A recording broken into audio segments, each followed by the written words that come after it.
Elbow. Alright? Fallen Angel on XFM 104.9. Well, we're back. I'm Ricky Gervais, with me Steve Merchant and Karl Pilkington. Karl's all a little bit, I don't know, he's a bit frustrated. He's sort of a bit sweaty and fed up today, aren't you, because of the heat. It's too much, though, isn't it? He's taken it out. He was sort of, he wanted to fight. You know, he doesn't usually like to fight. I sort of like lead on him and try and rub his head. Yeah. But today he was sort of leading it. He was sort of like getting a little bit. If I didn't know better, I'd have said it was sexual frustration. Well, I was watching, Rick, if you don't mind me saying, I was watching, not in that way, just to watch. It was sort of like he was going, oh, I want to hit you, and I was thinking, does he want to hit me, or does he want to do something else to me? Exactly. What were your thoughts, Karl? Exactly. I mean, I saw him sort of wrestling with you on the floor, and you clearly weren't enjoying it, but he was really Yeah, what was that going on? What's the change? Why are you suddenly sort of... Well, what are you trying to say? No, I'm not. I'm just saying it was weird that you suddenly... It was like you were, You're saying a bit gay? No. Is that what you're saying? No, but what was... Suzanne accused me of that in the week. Why? For being a bit gay. She said, I'm sure you're gay. Why? Just because I was moaning about stuff. She said, oh, you're a drama queen.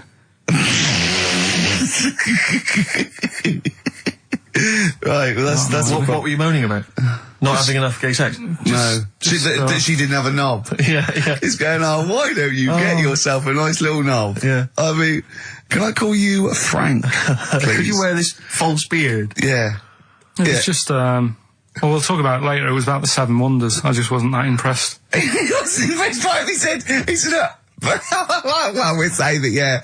Well, we got a top show coming up, haven't we? But if you are a little bit, kind of, just a little bit sexually, you know, don't be afraid to let it out. I mean, if you want us to relieve you of it.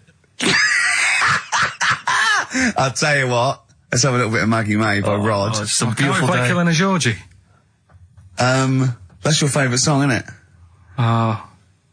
That's weird, isn't it? Strange, isn't it? That's weird. I'd like to hear Rod Stewart singing about a lovely lady, please, Karl. As would I. You can picture whatever you want. Bit of Rod. Maggie May on XFM 104.9. I'm Ricky Gervais, with me Steve Merchant and Karl Pilkington. Steve. Well, I've only just read about this, and I don't know anything about it. This naked rambler, Steve Goff. Yeah. Is he doing some kind of... He's doing a walk from Land's End to John O'Groats. Is he completely nude? Yeah, he's been arrested 10 times on the way, apparently. Right. It says here that Nora Goff, his mum, she's in her 70s, she's begged her son not to walk naked from Land's End to John O'Groats. She said, I don't know where he gets this from. Certainly not me. I am and have always been quite conservative. He would never have been allowed to walk around the house without covering himself up. I wouldn't go as far as to say I'm ashamed of him, but I do not approve of what he is doing. Having said that, it's good to see him on the telly. yeah, it must be. It's sort of anything. It's lovely. It's not embarrassed until they're famous with it. However embarrassing it is. But I can't believe my son's a serial killer. Nice to see him on the telly. He looks like one. He's not, obviously. No. You know, I mean, what is he doing? I don't Steve understand. wouldn't say he was, and he's not. He's just a rambler.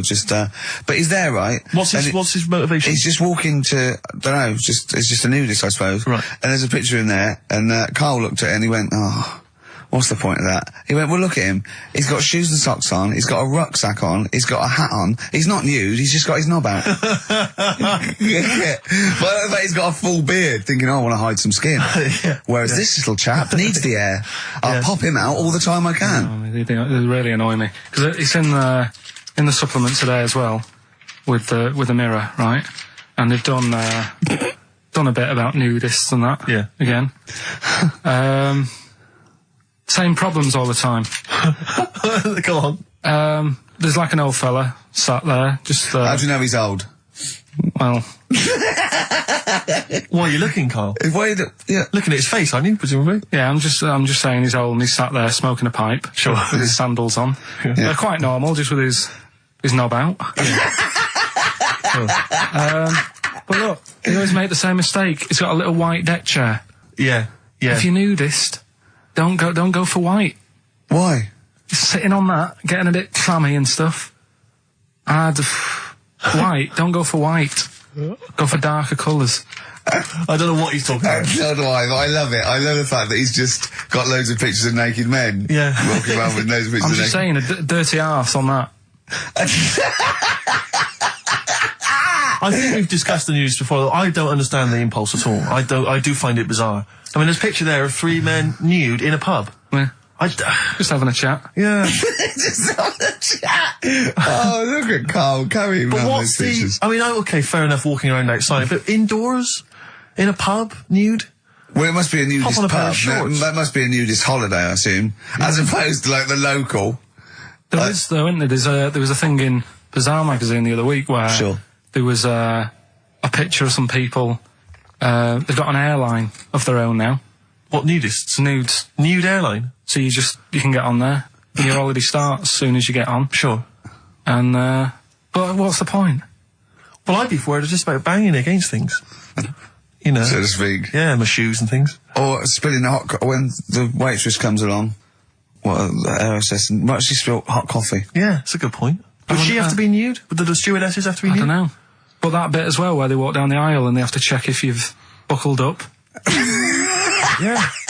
She's like, excuse me, miss, can you just... And over 50s, it's always over 50s. Right, yeah. So it'd be an old woman on the plane. Yeah, It'd be like, can you just lift your left foot up so I can see the belt? Yeah. Yeah. Oh, God! Yeah. Oh, Imagine dear. if you've got to go into the crash position. Oh, God, yeah. You know? The last thing you see is your John Thomas. John Thomas. As you go crashing into a mountain. Terrifying. And then what if you've got to abandon ship? I know. Well, how would they explain that? Yeah. Go onto an island. Exactly. All right. Or being picked up by, a passing ship. Yeah. Carl, you notice they also play volleyball a lot, don't they? Yeah, I mean, you've always mentioned that, but I thought you were joking, but they love it. Yeah. They said that's what they do. They get to this special holiday That camp. can only be either they got the idea from sort of like Carry On Camping or Benny Hill, or they actually like it jiggling around as much as possible. Yeah. But is that safe? Well, I assume so. You play volleyball with trousers on, don't you? I wouldn't have Yeah, thought. but there's a bit of support there. I mean, I was watching athletics, right, the other week. Yeah. Right? Yeah. And I was watching it because there's a lad who I went to school with. He's like winning gold medals and everything now in the Olympics and stuff, right? So I was looking out for him. Now, if you went to school with him, I'm assuming he's got 3 legs or something? No, he's normal. just a regular guy? He used to push me on my go-kart, and so I feel like You've trained I was him, there yeah, from in the the start, beginning. training up a bit. Yeah. And watching the programme, and there was swimming in it, and I was watching that for a bit, getting a bit annoyed, because that butterfly stroke, Yeah. I don't know why they do that. No, nor do I. It's just hard work. It doesn't make you go any faster than, let's say, that stroke. The Yeah, crawl. don't do that. That stroke on radio doesn't work. The crawl, yeah. So I was watching that, thinking, that's annoying. Yeah. And then they got onto the running bit, and my mate's in this race. Yeah. Now, they do the side shot, don't they? So you can see who's in the lead. Sure. And then they do that front shot, where it's absolutely pointless. The only reason to do the front shot, I think, is to keep women interested. Because you can basically see his tackle going from left to right, being battered all over the place. Why were you looking? Seriously, you had no choice. If you wanted to watch it, it was like, I was interested if he was going to win, but it's like, But why did you turn over and watch Charlie's Angels instead? Because I wanted to see if he won the race. Or flip back at the end. Just flip back to get the result if you don't. Well, Yeah, or at least turn away or close your Well, eyes that's what you've on seen. the front shot. No, I wasn't. I just... Suzanne weird. was happy. Suzanne was loving it. Yeah. And I was like, whoa. Yeah. Just go to the other shot. But they were showing you the front shot and running along there. They could have just shown the top half, but they didn't. Sure. It was there. It's just heads moving along at 25 miles an hour. Yeah. Well, I think you're meant to see the running, the actual legs moving. It's athletics coverage, isn't it? It's not like... But they don't show you a shot from behind. Did you want that? And I didn't want that either. It sounds like you were disappointed. Yeah. Play a record. What are we having? Better Radiohead? Yeah, it'd be brilliant, wouldn't it? Incidentally, last week, you remember, we began the show by talking about knobs. Yeah. I think we've got a bit more knob news this week. Is knowledge coming up, is it? Knob news is on the After way. Radiohead, more cock. Radiohead and go to sleep. That's not to you. Please don't go to sleep. We've got another hour and 35 minutes of fun chat and great music on XFM 104.9. I'm Ricky Gervais, with me Steve Merchant and Karl Pilkington. Pilky, little K-Man Pilkers, little baldy twat mank whinging, a little bit bent Pilkers. There he is. There he is there. Now, Rick, you may remember that last week we opened with some quality knob news. Knob news, yeah. It was It was Hitler's knob. Hitler's knob was one of them. That just sparked off into a whole bunch of other knob-related discussions. Yeah. And I'm pleased so far to see that we're almost at the halfway mark for this first hour, and so far we've only talked about nudity and/or todgers. Yeah. So excellent work from us. Well done, lads. Yeah. I'm looking forward to Dr. Fox and the rest of the Sony award committee listening to this one. Yeah. But more knob news. I don't know if there's a jingle for that, maybe. You nearly had the eye out. Knob news. Knob news, excellent. This is an extraordinary story. A woman tried to sue her bosses for £210,000 after finding a cooked penis in a canteen stew. Hospital cleaner Sophie, something, can't quite pronounce that name, was eating goulash for lunch and could not cut one of the lumps of meat. Oh, you can see where it's going. I've got so many questions already. I know. She picked it up and tried to chew it, but it was too tough. Then she inspected it with workmates, who all agreed it was a penis. Imagine that discussion. Yeah. Miss McClarter said she vomited for the rest of the day, instantly became a vegetarian, and had to have psychiatric help. It's not known whether the organ was from a human. The case continues. Well, it can be found out, so that's one thing. Obviously, that doctors aren't confused. They're not going, I don't know, I've never seen one like it. Yeah. Also, why is she eating goulash? I know. I mean, that's my first question. Why? Yeah. You lunch. Oh, what do you want? Oh, no, I fancy some goulash. Yeah. Oh, some gooly lash. Gooly lash, Thanks very like much it. indeed. Lancashire cockpot Oh, is on the menu. Brilliant. Only £5.50. Wangers and mash. I'd love some wangers and mash, please. If you've got any knob-related puns, knob-food-related puns, then call XFM on 3426 14094. Ricky.Gervais at xfm.co.uk. Call Chris Miles at radio1.xfm.winginmank. Yeah. Cock-o-gay. Cock a van. Cock-o-van. It's already done for you. There's wangers and mash, cock-o-van, Lancashire cockpot. That's just off the top of our brains. Yeah. So, if you've got any of your own, keep them to yourself. We're not interested. What do you make of that, knob news? And he's in a hospital. I don't think so. Oh, yes, it was a hospital cleaner. You're right. Oh, cleaner. God. I know how your mind's thinking already. There's been a mix-up. What kind of mix-up? I love that. What, some bloke's gone in, some lesbian's gone in, wanting a sex change. She's got a carrot for a cock. Bit of stewing steak. Stewing steak. Oh, that would be great. You're not a doctor, you butcher. This is not funny. There was some other news, whilst we're doing the knob news, just cram this one in. There was some story on some news website about some lad who wasn't happy with what he'd been given. Right. What do you mean? He had an op? No, he wanted to have an op. He wasn't happy with what God had given him. Yeah. Yeah. What the Lord had popped downstairs for him? Sure. And, Sorry, no, wait a minute. Was he a bloke who wanted it? yeah, fella. And what he wanted, he didn't want a knob, or he wanted a bigger knob? What a bigger one. Right, okay. And, cost £5,000. Right. And they made a mess of it. Well, how did they make a mess of it? Don't know, it came out smaller than they went in with. Well, no, what do you mean? I don't know all the ins and outs. Oh, God. It's just like he borrowed the money off his mum. There's been a slight mix-up. He borrowed the money off his mum? I love that. How bad is that? What do you want for your birthday, son? Yeah. Interesting. Thanks, Mum, for asking. A couple of bits of news as well. Hello, Doctor. How did it go? Well, firstly, don't look under the bandages and don't have the goulash for lunch. Yeah.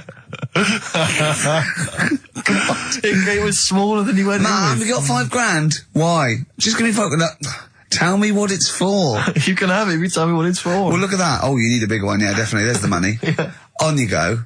Nothing can go wrong. What did he say to the doctor then? That's rubbish. I didn't read all the ins and outs. I just, like I said, I saw Just it. looked at the picture. Well, they want a picture. But you just thought, well, thanks for it. You just thought you'd pop that one in. Thanks. Yeah, that's the end. Knob News Extra. Yeah. Play record, Carl. So if you've got any knob news, we've got one more show left. Send that to ricky.gervais at xfm.co.uk and we'll hopefully get that knob news on there next week. Yeah. All right. Some Dizzy Rascal. Oh, Dizzy Rascal, yeah, he's one of the hot new English rappers. Let's play it. Dizzy Rascal, apparently, according to Carl, he hails from Bow, if he's listening. Good work. We have a number 3 hit with that. XFM 104.9, Ricky Gervais reading a magazine, Karl Pilkington, in a good mood today, so everything to play for. Some adverts. XFM. Loosen your hold. South. That's great, and I love that one. On XFM 104.9, I'm Ricky Gervais with me, Steve Merchant and Karl Pilkington. Good Karl, choice, Rick. Good choice. Karl, cheers. What are you thinking, Karl? What have you been doing this week? What's been going on?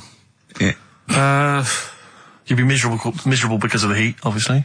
That's getting me down. Yeah. It's just the way people wander about as well with next to an out on. Yeah.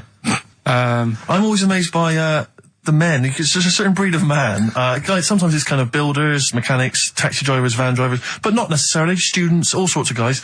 And you sort of watch them walking down the street. They'll be walking down the street, girls, you know, will see in their sort of summer gear, and it's literally, you know, eyes go, look at those legs, oh, knockers, oh, I can't believe my luck, oh, you know, and they're sort of talking to their mates, they're checking it, oh, it's an arse, I can't believe it, oh. Yeah. And it's like they sort of forget, there's like some kind of amnesia that sweeps over them during the winter Like months. it's a surprise. Yeah, and then it's like every time summer rolls around again and girls pop on, they goes, I can't believe it, where have they been? They're back. Yeah. And they get so excited. Excuse me, love, but they have tits under their window. Exactly. Well, yeah. Bloody hell. Brilliant. It's great to see them again. Yeah. And then he gets to sort of walks over and they go, where'd they gone? They just don't say anything. They just like get on with it. Exactly, They're yeah. reminded. They completely forget. Yeah. For sort of half the year.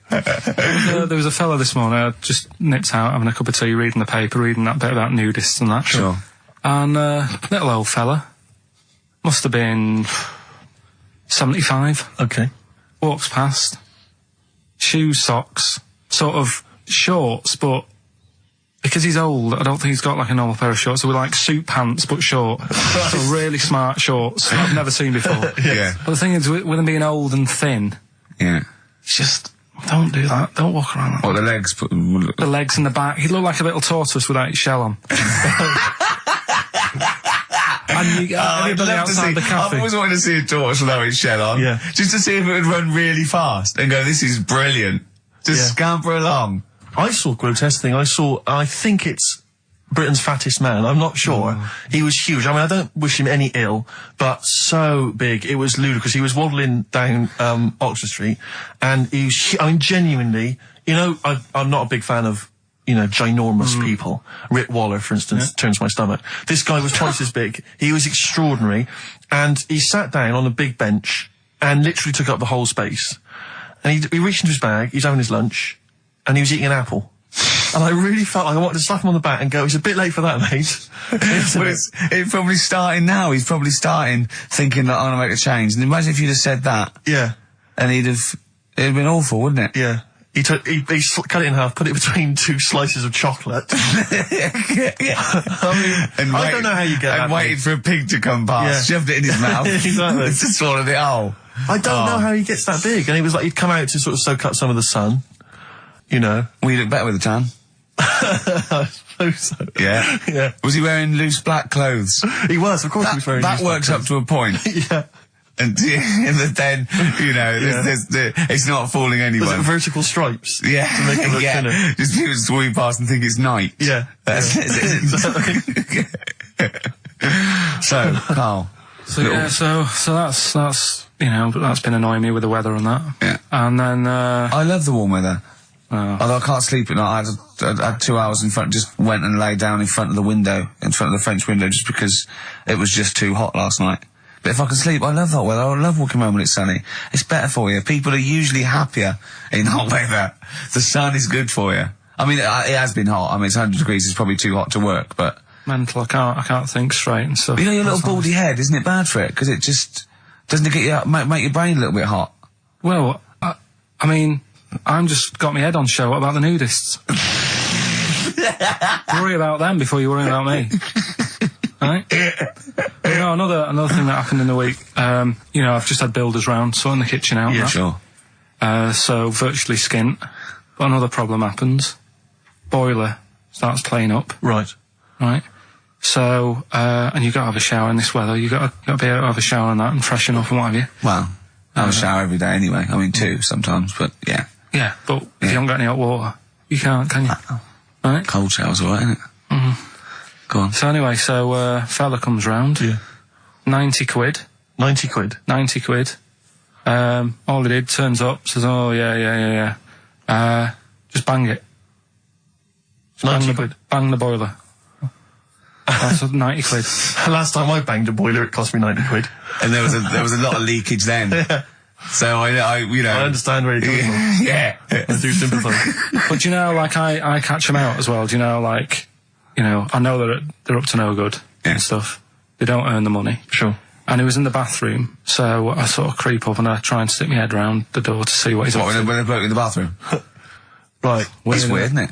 So you creep up to a man in the bathroom and put your head round without seeing you. Go on, though. Fair enough. Right, do you want to go over what happened that time when we were in the pub and I go to the toilet and you're trying to get in? What happened? Is that normal? Go on, what happened? Go on, I'm not ashamed. What happened? Go on, say it. Say it. What happened? Well, don't start a story and then don't finish it. Or we'll do it later. Tell us now. He was in the cubicle, and he got in the cubicle to have a piss to avoid me annoying him, right? So what I did, I got some like liquid soap, and I just put it over and squirted on him, and he came out going, "Look, it looks like someone's just effing jizzed on me. I've got effing jizz on me back." I had to walk through Soho without me back. I was walking through Soho, when was it we had to go to the, when we went to the Ivy with those people? Wednesday. Something like that, yeah. We had a business meeting, right? And, we were walking around the Ivy, it was about 11:30, and I was going down Old Compton Street, and as I got to just going past Mamma Mia, something hit me on the shoulder. I looked down, and obviously it was bird shit, but just for a split second, I thought it looked like jizz, and I just thought, oh God, because no, and I sort of wiped it off, and I thought, right, I got to wash my hands as I get in. It obviously wasn't jizz; it was pigeon shit or something, right? But I had this pamphlet once when I was at ULU. Terence Higgins Trust left this pamphlet, and it was all stuff like safe sex, and it was stuff like.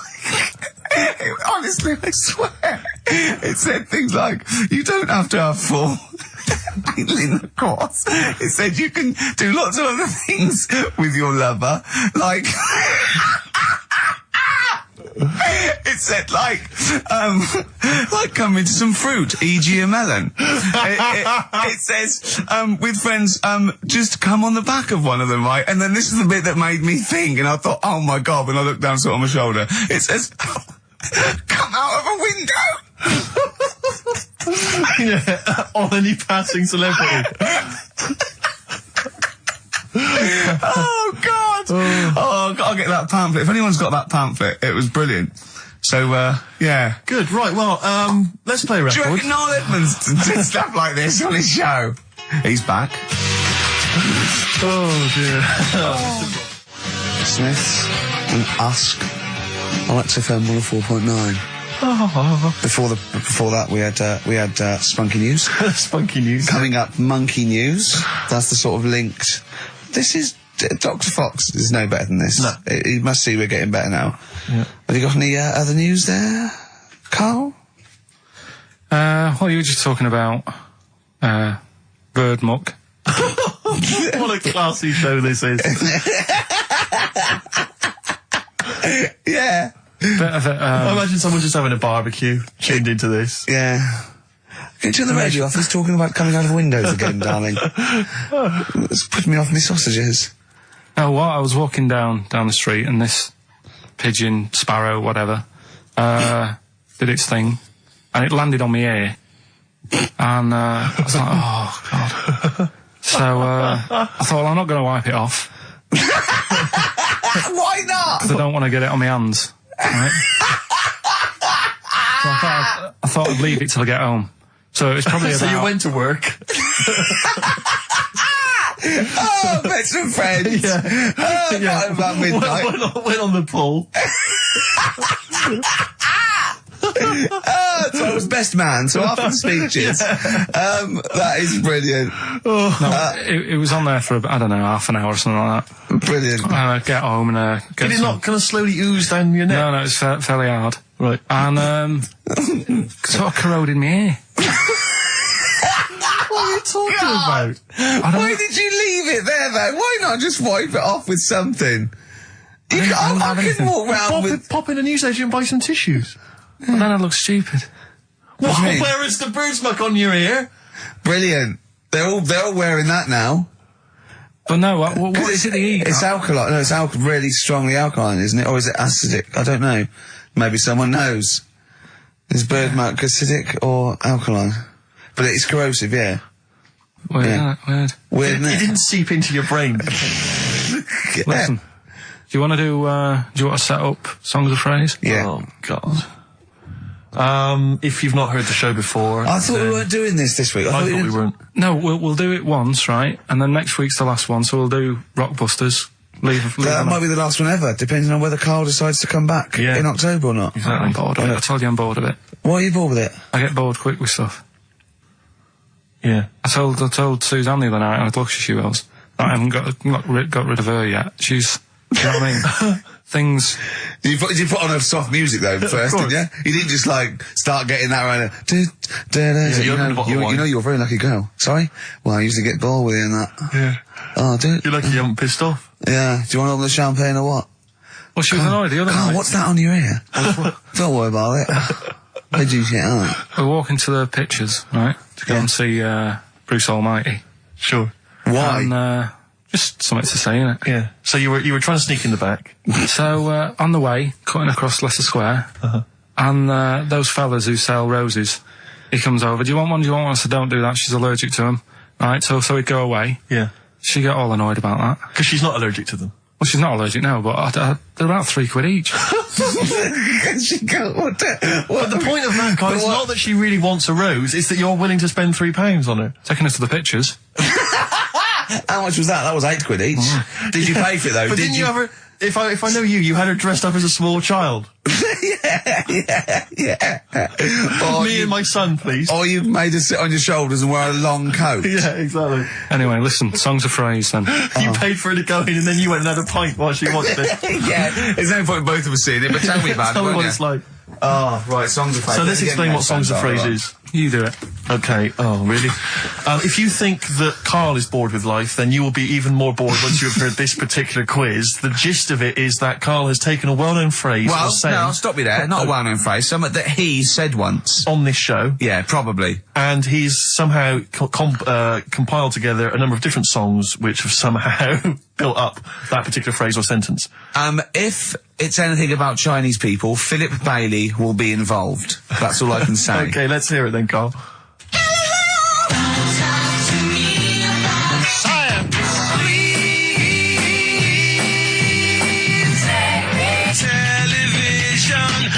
Right? Alright, I don't know what that is. I don't know what that was. This is appalling. I don't know This is what that appalling. is. Carl, I do not know what that is. What is the phrase? I just was saying last week about everyone's raving about Galileo. No, they're not. No, they're not. Raving about Galileo. No, they're not. No, That sounds they're like not. a sort of B-side from Yeah. the Buggles. Everyone's raving about Beyonce and Robbie Williams. Yeah. They're not, people going, Pop what, idol. what are you into? Galileo's good. Yeah. Forget it. No! Placebo, song for Carl there.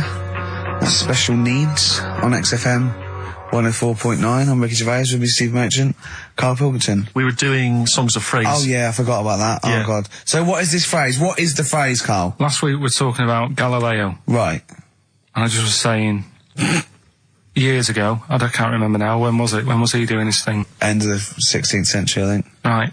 And he was messing about, trying to find out about speed of light or something, is it? No, he did lots of stuff, Galileo. All I was saying is, Gravity, back then, yeah, surely yeah. everyone was saying, stop messing with that, make us a telly. You know what I mean? There was other things that people would have been happier with, Sure. back then. Like they Yeah. didn't So know. the phrase exactly is what? The well-known phrase is what? Galileo, oh, it goes like this, doesn't it?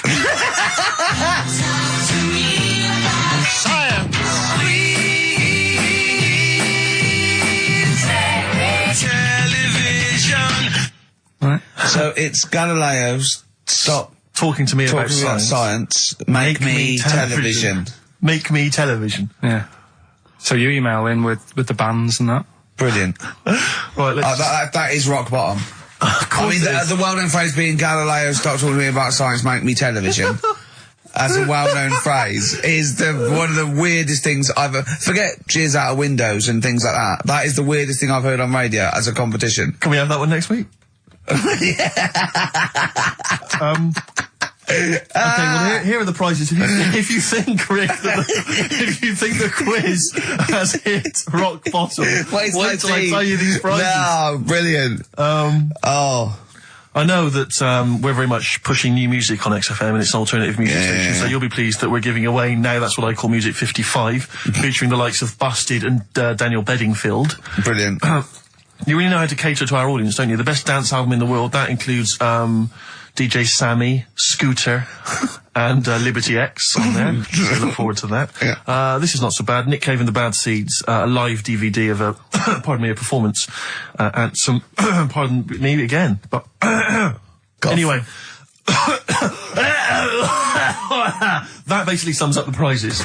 So, I won't tell you the rest, they're all monotonous. But, anyway, I think those crisps, Rick, have gone down the wrong way. Although I was eating goulash earlier. Sorry. I'm fine. So anyway, yeah, that's some of the prizes. And you can win some tat. So, if you can identify these artists. The well-known phrase, Galileo, start talking to me about science, make me television.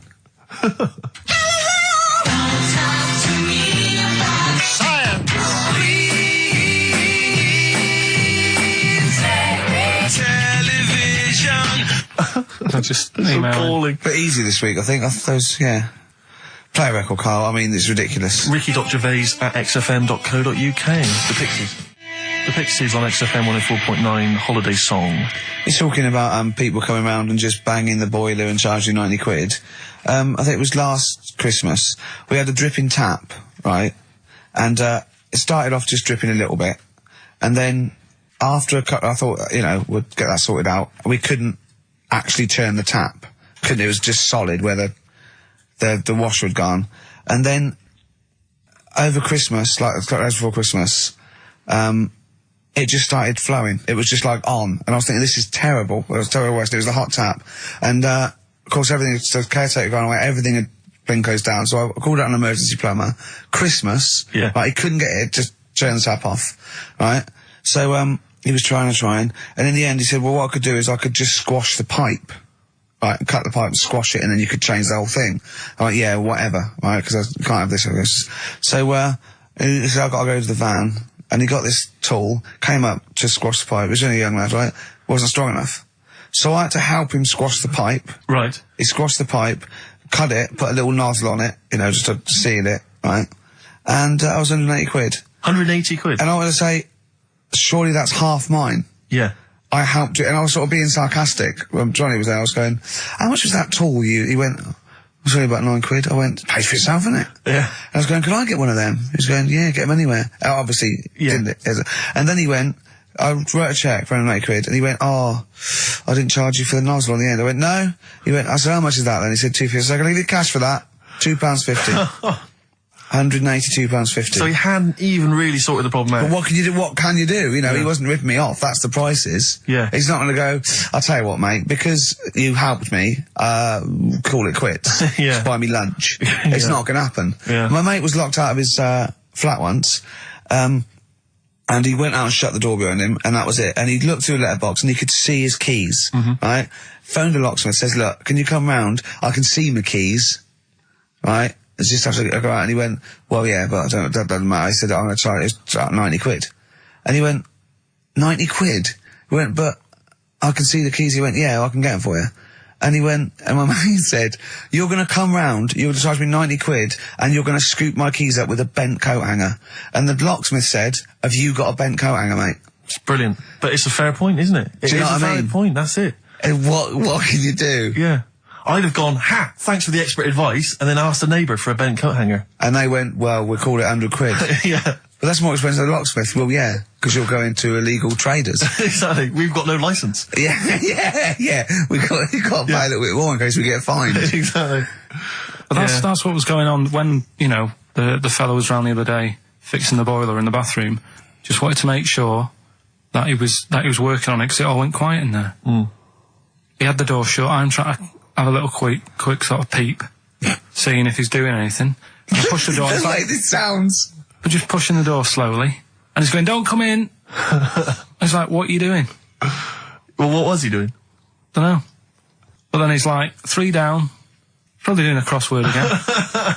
That's what annoys me. The way that it's all secret. You're not coming in, and you hear the odd bang now and again. He's probably sat there, crossword, 3 down, giving it the old just now and again with his foot.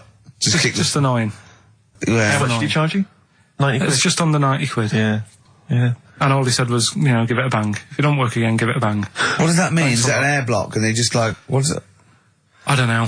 It's not that complicated. You wouldn't think a boiler's that complicated. It's not like understanding, you know, how a fast breeder works or a computer. It's a big lump of metal without water in it. How can we not know how that... Yeah. We were discussing yesterday, me and Glenn were trying to work out how a fridge works. Right. Pretty cool. Magic? It is the magic comes down the electricals into the frozen peas. That's what I thought. Yeah. Yeah. Can't still talk about, I know it's something to do with the hydrofluorocarbons can exist at much lower temperatures without freezing. So when they enter the fridge, sort of under pressure, as they flow round, because the pressure goes down, they take energy from the It's perhaps a discussion to have in the pub, but not on the air. I still can't figure out, I've never quite understood how a plane stays in the air. It always unnerves me when I'm in a plane. Turning a tap on, getting water. How basic are we going to go? Carl goes walking. Yeah. Yeah. Here's a bit of science for you. Go on. Right. Read the other day. Yeah. If you dug a big hole, right, Oh, God. started digging, say in, wherever, Trafalgar Square, right? Yeah. You dig a big hole and you keep digging. Yeah. And you go right through the earth, Right. out to the other side. Yeah. So you're somewhere in Australia or something, right? Yeah. And then you come back to London. Right. Stand next to the hole, jump in it. Apparently, you can jump through the world in 42 minutes. It's interesting. But then I was thinking, will you fall? And then when you come out the other end, would you fall back again? Well, yeah, you would, wouldn't you? What would happen is you'd accelerate 10 meters per second to the center of the earth. But you'd have such inertia, you'd nearly go as far out the other end before it was like a bungee jump. So you'd nearly get as far as the other end, and then you'd go back again, and you'd keep going until back and forth, getting further and further away from making it until you went sort of back and forth in the center, and then you'd stay still in the center. Have you drilled a hole through the earth? Get in touch. Email xfm.co.uk and just let us know how you got on. Did you get to the other side? Did you get to Australia? Did you buy one of those funny cork hats? Did you see Paul Hogan? How does a fish work? Darkness, growing on me, XFM 104.9. I'm Ricky Gervais, with me Steve Merchant and Karl Pilkington.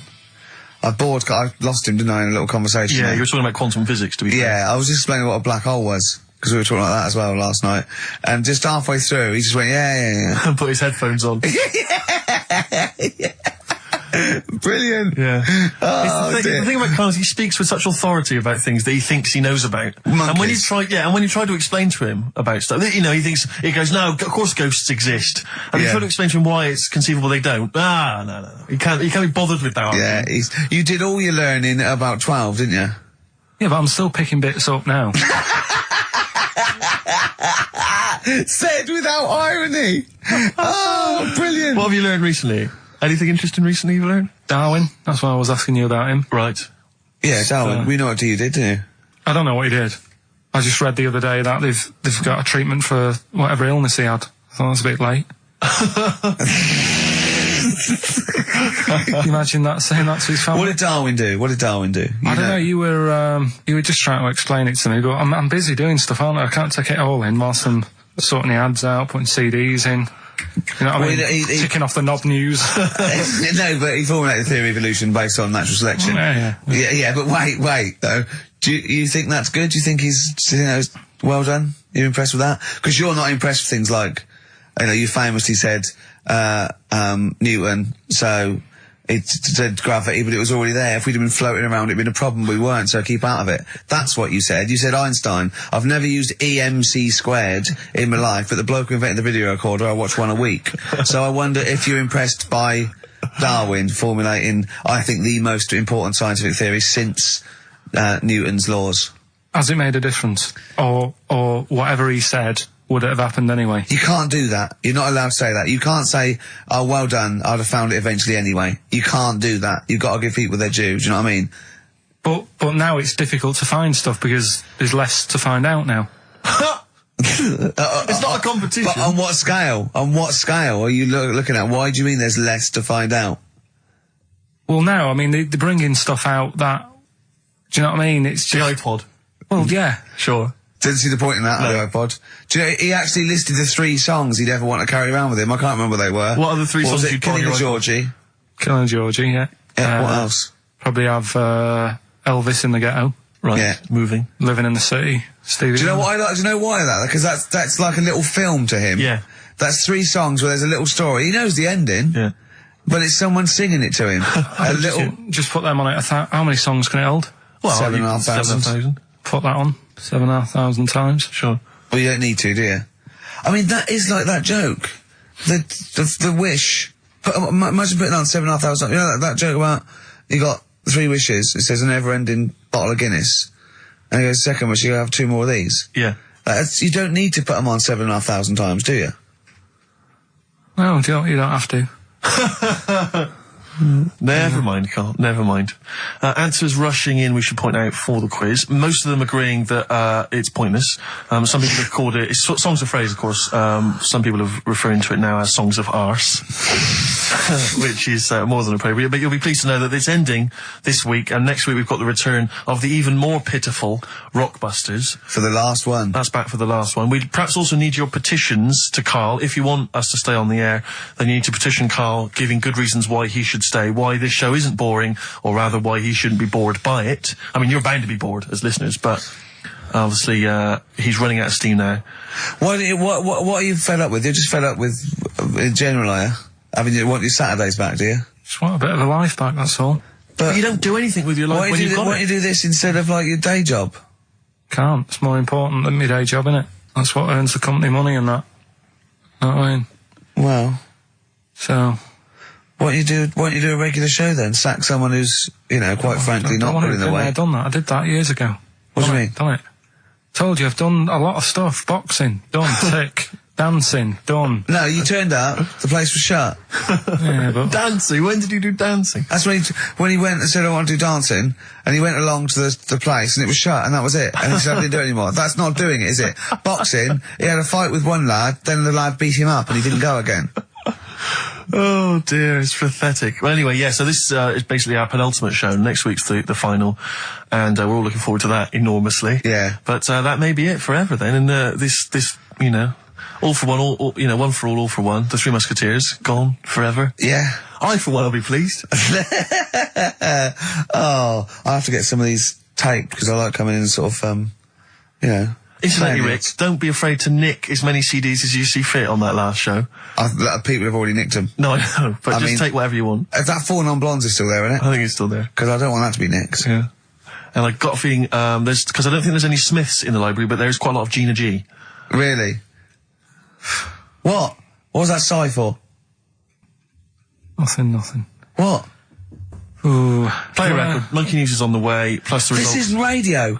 You've got to keep talking or playing music. Play some music? Yeah.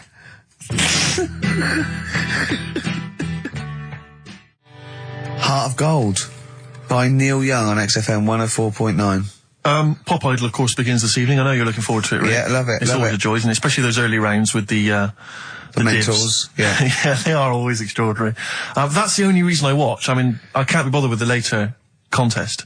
It's just watching the freaks for the first couple of weeks. It's an absolute pleasure. Yeah, I sort of like watching the judges. They're good as well. Oh, the judges are good, yeah. I like the fact they've got their little shtick, you know, the special jokes they've obviously written or just waiting to get them in. Yeah. It's just Yeah. great. But I like when Pete Waterman cries as well. does he cry? Sometimes, if he's moved by it. He's better than bloody Bobby Daddon. Like it, yeah. Rosie Ribbon made him cry. He just wells up and then... like that. That's good, I like that. He talks a lot of old arse, doesn't he, Pete Waterman? I sort of quite like him, Oh, though. I don't know, I find him irritating. Well... It's like he genuinely thinks he's up there with Lennon and McCartney. That's one of the great kind of pop swingales of his time. Yeah. And, you know, I don't know, you wrote songs for Sunita. Well, Don't yeah, be that let's not knock him. There's Foxes on there. True, no, Dr. Fox is a genius. And obviously can step in if there's any medical emergencies. Rick Waller, you'll be pleased. Now, obviously, as you know, I'm a huge Rick Waller fan. Not only has he got a great singing voice, but he really is a picture, isn't he? No, I know it's a bit harsh. I've said it before, but he does make me a little sick to the stomach when I look at Rick Waller. And to be honest with you, it's his own fault. You know, he went in Celebrity Fit Club, he had a chance to sort things out, and his attitude was wrong, and he didn't trim down. And he's, for want of a better phrase, a bloater, and slightly grotesque. But, you know, he's in the paper this week saying that it was all because of his image. He didn't fit the stereotype of what pop stars should look like, blah, blah, blah, blah. Well, he's disgruntled by this. He's got a great singing voice. Well, he has got a great singing voice. But the point is this, Rick, the point is this. Since the days of Elvis, since the days of Bing Crosby... He's not as fat as Elvis. But you're a star because you have to have the whole package. The voice, the sex appeal, everything. We know how it works. Kids buy it. It's pop music. That's what pop music is. You know, if you want to be a big fat bloater, you've got to at least be as good as Barry White. He isn't. Or Pavarotti. And so anyway, he set up an organisation. He's already got a band. You know, he's got a band. You're saying, get over it. The world should revolve around looks. Well, no, I'm saying pop music. That's what pop music is. I mean, this kind of obsession with he should get a chance. But not on record. No, I know, but be a backing singer. The point is, this kid wants to be a star. He wants to be a star, doesn't he? That's the point. He doesn't want to sing and make a couple of records. He just wants to be a star. He wants to be a celebrity. I'd have thought that's the real rub, that actually he's not being truthful with himself. Yes. He doesn't just want to make beautiful music and sing well. He wants to be, you know, carried round on a sedan chair and adored. Imagine that. I know. He'd have to have a lot of money to pay for the entourage that can carry him out. 4 elephants needed. But he's got a company now. He set it up with his dad. It's a management company. It's called Star Search. And basically, he's hoping to break the fickle industry, expectations. And so if you're a bit of grotesque, if you're a freak of some kind, if you're someone that Karl, you know, would be impressed by or, alarmed by, then you can get in touch with Rick and he can put you in there. Women with beards, little midget fellas, whatever it does not fit the usual norm. Should we cut along? I'm thinking the three of us next week. We won't have much to do after next week. You know, Ricky's got a bit of a singing voice on him. I'm learning to play Blowing in the Wind on the keyboard by Bob Dylan. Yeah. So I can master that. I don't know what you can do. You can dance. You can dance, can't you? You know that. You've done it. You've done dancing, so... Exactly. It's like, you know... Little Donkey. We'll have a hit at Christmas. Perfect. I'm good at that. What were you meant to be playing when you did Little Donkey in the play? Drums to We Three Kings. But you just busted live, didn't you? Done that. We're just talking about looks and stuff, right? Always. Because, you know, it sort of cheeky freak of the week, we did that and I stopped doing it. Sure. It was upsetting a few people. There was a thing on the website the other day about Elephant Man. Yeah. Right? Just keeping up to... You know, up on the news, what's going on there. And, Drunky news. They did a thing about him and what he'd look like if his head wasn't messed up. Yeah. Yeah. And they made a little picture for him. Was he quite good looking? Not bad looking, but you can't use it. It's not like you can't put it on a passport. Sure. Yeah. Well, and the fact that he's been dead for several years. Yeah. No, but they also do that sort of thing for people who are alive. They say, this is what you look like. So you can't use it for that. Yeah. You can't use it. That's sort of like rubbing it in, though, isn't it? Really, it is a bit. Yeah. Unless they said, "Good news, you were ugly anyway." Yeah. So he got honest. You wouldn't have pulled it. You didn't look like an elephant. If you were symmetrical, you weren't a looker. You couldn't use it on a little dating agency picture. This is what I look like. Yeah. This is what I would have looked like. And they phone up and go, I'm intrigued. What do you mean would have looked like? Well, I'll see you, as we said, 7 o'clock. How will I recognise you? I'll be eating buns. Yeah, look for the giant cauliflower. Yeah, in a coat. Exactly. I love the fact that you're keeping up to date with what the Elephant Man might have looked like. Yeah, exactly. That is amazing. Karl's news is largely what's happening in around 1880. Yeah, or what might have happened around 1880. No, but it's sad though. Did you watch that thing in the week? That What Are You Staring At programme? I didn't know. I couldn't face it. I know what you mean. It was about people who'd had unfortunate deformities. Yeah, and it was really sad. I suddenly felt bad about, you know, some of the stuff we'd talked about and what have you. Cause Can I just say something, like, that's quite a nice thing to say. I was talking about some of the things we talked about. Should we go over what we've discussed today? What? What subjects have we brought up today? How can you feel sorry about things like that when we're still doing it? No, I'm just saying, you know, you have a laugh and that, but then you see a programme about it and you go, oh. What, you realise they're real people you're talking about? Yeah. When do you ever forget that? When do you ever forget that when you bring up these cheeky freaks of the weeks, or when we talk about Rick Waller, that there's not a real person on the other end thinking about it? Yeah, but sometimes it's hard because they don't look like real people. Don't slag off Rick Waller. That girl was on with a big head. It's like Bo Selector. We played some Dizzy Rascal earlier, And that was wicked.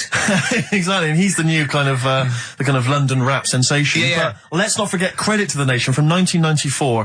They're from Teenage Birmingham now, sensation. Steve. Whatever happened to MC Fusion? He got a lot of bad press at the time. People didn't respect him. But I'm listening to that now. I think it was bloody brilliant. Yeah. All right. And crucial, no? exactly. Adverts.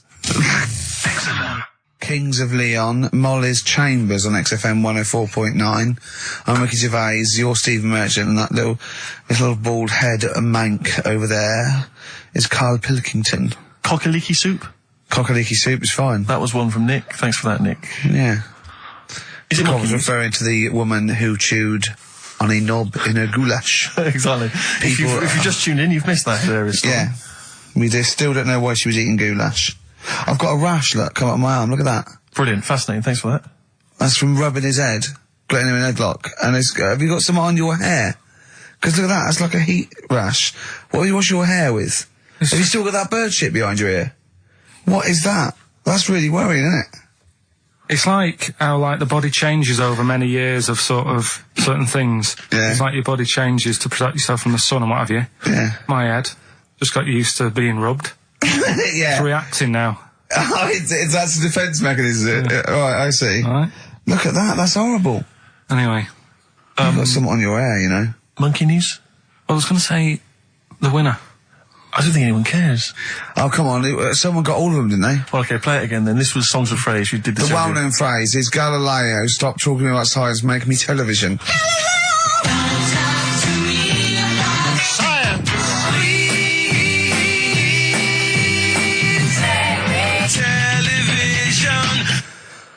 The most convoluted, banal quiz on any radio station ever.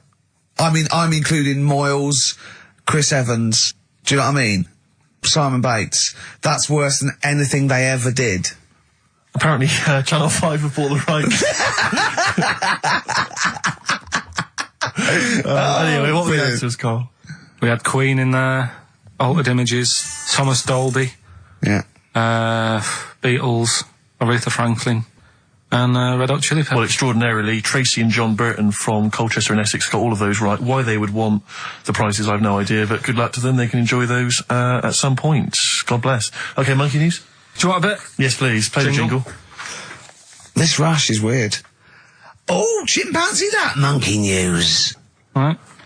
Right, they were filming a documentary, right, this telly company, Yeah. doing a documentary. Who? Which one? Which one? Which one? Don't know. No, right, what was the documentary about? About monkeys. Yeah. Where was it? Where was it? Africa. Right, when was this? I haven't got a date. Okay. Recently though, since the advent of television, obviously. Yeah. Yeah. Actually, a bit of extra monkey news if you want it. Okay, always. Do you know the, Monkey News Extra. Go on. do you know the Halfords ads? Halford's ads. I don't think so, no. What happens? Halfords, they've you know, they sell nuts and bolts and stuff. Right. They were using monkeys in the ads. Okay. Um, Yeah. And what happened? packet. Don't they sell bikes, Halfords? Well, mainly. Bicycles and motorbike stuff in that. Okay, so they're using monkeys in the advert. What happened? I can't handle it. What? I can't do this. Look at What? him. Look at him. I don't care what he's doing. Well, basically, right, they've, there was a load of hassle because they were using these monkeys in this Halfords advert. Yes.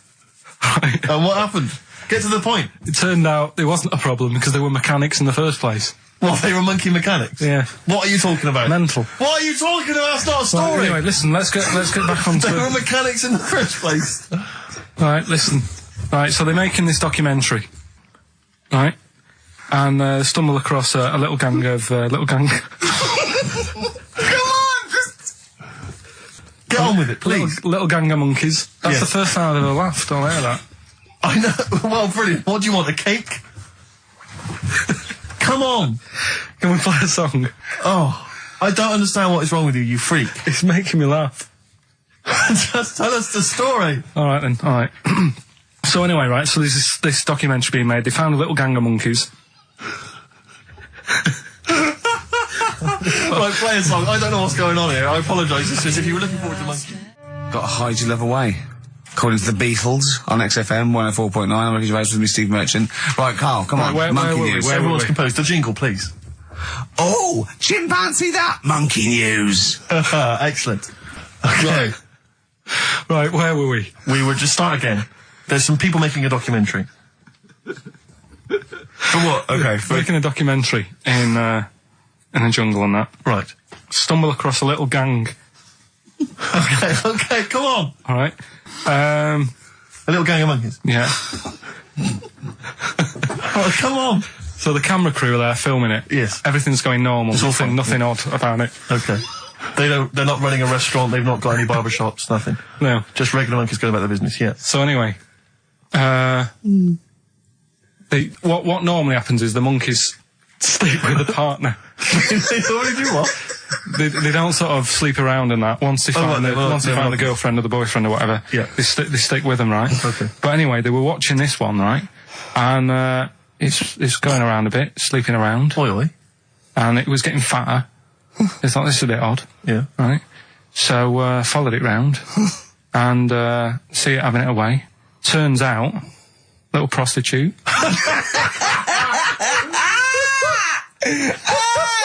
Oh, God! It's a little monkey prostitute. And it was getting fatter because it was charging them bananas. What a load of old rubbish. It's charging them bananas! What was it, a boy or... It was a... Woman. Little woman monkey. That's the most extraordinary monkey news I've ever heard. Oh! That is genius! Has this documentary been televised? I don't think it's been on yet. No. And that's all the information you've got? Yeah. And is that's one banana for everything? The half banana is for... Just oral? A paw job. Right. If you want full-blown monkey sex, it is 2.5 bananas. Sure.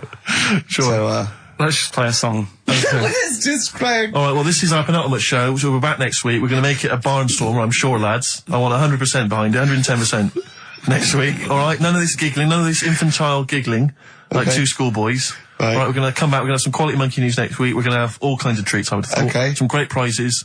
All right, are we okay? Yeah, We're all best show. behind that. Let's make next week the best show ever. Good luck. If you miss it, then you miss out. We're ending with a track from a couple of years back. I think it was 92, 93. Dinosaur Jr. Start Chopping. Play that. Start playing. Forget start chopping. Start playing. All right. All right. See you next week. Yeah. He had a kid last week. Did he? Yeah. Who did? Badly drawn boy. Oh, right. Okay. Badly drawn little boy, he's going to call it. Isn't he? Brilliant, Rick. Yeah. Well done. It's a sort of satire. I'd like to see that as a headline in a Stand and tabloid. deliver, oi, oi, money, all your life. Oh. Now, going on. Oh, Carl, can we don't explain why panic. that's funny? Don't panic, Carl. I'm a professional. Don't worry. What's your concern, Carl? What's your concern? Nothing. Tell us. No. You can say. I can't. You can. This is so unprofessional. It's what? What have we done? What, talking about wool? Right. Come on, Carl, what's the problem? What's the problem? You say. He's great, and He's so scared. Come on, Carl, tell us. I don't know all the ins and outs, so I don't want to get into it. What? The thing. No, Well, you look, can, you can't. Look, people are perplexed now. What's the thing, Carl? what's the thing? What are you worried about? Say. Is it an email that's been received by the head of Yeah, XFM? you've got the email open. you can have the talk ring. about. You can say what it. Okay, let me just without, see. without, I don't understand it. Please know that under a ruling at the Old Bailey, any reference to Adam Ant's state of mental illness in any news report will constitute a breach of the ruling and therefore lead to serious action from his lawyers. That's right, and that's true. That's subject we can't talk about that. You can play his records and Sing his classic songs. Sing songs. Yeah, it's best just to leave it, innit? Yeah, but that's what Carl was a little bit worried. There's no way I was going to mention that or influence anything, and I totally agree with the law, so don't panic, Carl. That should have never been sent to you. Why? Because it's like, accidents happen. Go on then. When things like that happen, right, you've been told not to mention it, Yeah. and you're like a little kid. Yeah. And once things are in your head, Yeah. it's difficult not to mention it. I mean, when I was a kid, Yeah. right? Yeah. My mum's sister Hazel Right. was seeing another bloke. It's weird because she's a lesbian now. It's really weird. That must have been an interesting Christmas. But anyway, she was seeing this bloke, and it looked like Ken Dodd, apparently. He looked like Ken Dodd. Looked like Ken Dodd. So people said, don't mention it because it gets on his nerves when you like meet him and you go, oh god, you look like Ken Dodd. So I said, all right, his name's Will or whatever. And I was introduced to him. First thing I said, nice to meet you, Ken. Did you do it as a joke, or did you? No, because you know when you know that he's like, I'm not allowed to say that. I can't Yeah. say that. Mustn't say that. Can't. And then I saw him. I thought, Jesus, does look like him. It just came out. Was it Doddy who turned her into a lesbo, do you think? Well, he wasn't a good-looking bloke, so possibly. She started going out with Esther Ranson now, which is weird, out of the frying pan. What was the story with the lesbianism then? How did she announce that to everyone? What age was she when she realised? Well, I mean, we're not a close family. Do you know what I mean? We're not No. a sort of family who keeps in touch with everyone. And I think my mum called her up one Christmas and sort of said, you know, how's the Diddy Will? men? How's Will? Yeah, how's Nutty Ash? And she said, oh, no, I'm not. I don't do that anymore. I'm knocking about with Sandra or whatever. Right. And it was like, oh, right. Not big butch Sandra with the big earrings and the skinhead. He used to live down the road from you. I don't know. He used to I get haven't met her. Doc Martens wholesale. That's Sandra. But she had a haunted house. Go on. Who, Sandra? No, Hazel, Right. Is this before she was a lesbian or not? before. Okay. And there was a bike in the hall and the pedals used to go backwards. There was a what in the hall? That's handy, isn't it? Oh, that's great. Don't worry, we won't do anything. So, sorry, no, there was. I want to know about the haunted house. There was a bike in the hall. And what There was a happened? bike in the hall and the pedals used to go backwards on their own. And also shoes used to stick to the wall or something. Did they? Yeah. Yeah. Shoes used to stick to the wall. Yeah. Okay. That sounds like That's a haunted house. a hell of a household. Yeah. Oh, yeah. dear. Brilliant. Maybe she should clean the walls. Express 2 featuring David Byrne, Lazy, XFM 104.9, quarter to 2. I'm Ricky Gervais. Steve's got the sun. Yes, I'm just We're just going to be doing White Van Carl, where we ask Carl the questions the Sun asked some other bloke. That's right. Because we think Carl's got more to say than anyone on anything. Carl only tells the truth, by the way. Just remember that, listeners. Off you go. Yes, well, today's White Van Man in the Sun is John Slade. He owns his own door maintenance company. His answers are very informative, I have to say. But, Carl, what do you make of the Channel 4 producer, aged 30, who duped a school into believing he was a teenager for a documentary? Are you familiar with this story? No, go on. Well, basically, a 30-year-old guy kind of fooled the school into thinking he was a pupil for a secret documentary. The school's outraged. Do you think that that's, for you, should anything go when it comes to making TV? I think I've said to you before, there's loads of kids at my school. I remember being in the first year, and kids who, what year do schools go up to? I was in the first year. What is it? 11. 5? Oh, sorry, first year of infants and juniors. No, secondary school. 11. Right. Year 11. Kids have beards and no, stuff. not year 11. They're 11 when they first go to secondary school. Right. Well, I'm 11. The kids at the older end. Well, there's a Well, it fifth form, depends. and then there's You can a leave sixth when form, you can Right. leave when you're 16, I think, can't you now? Right. Well, kids who were 16 looked old. They did have beards. I remember going there and thinking some of them were teachers. I think he's answered that. Next one. What's the next one?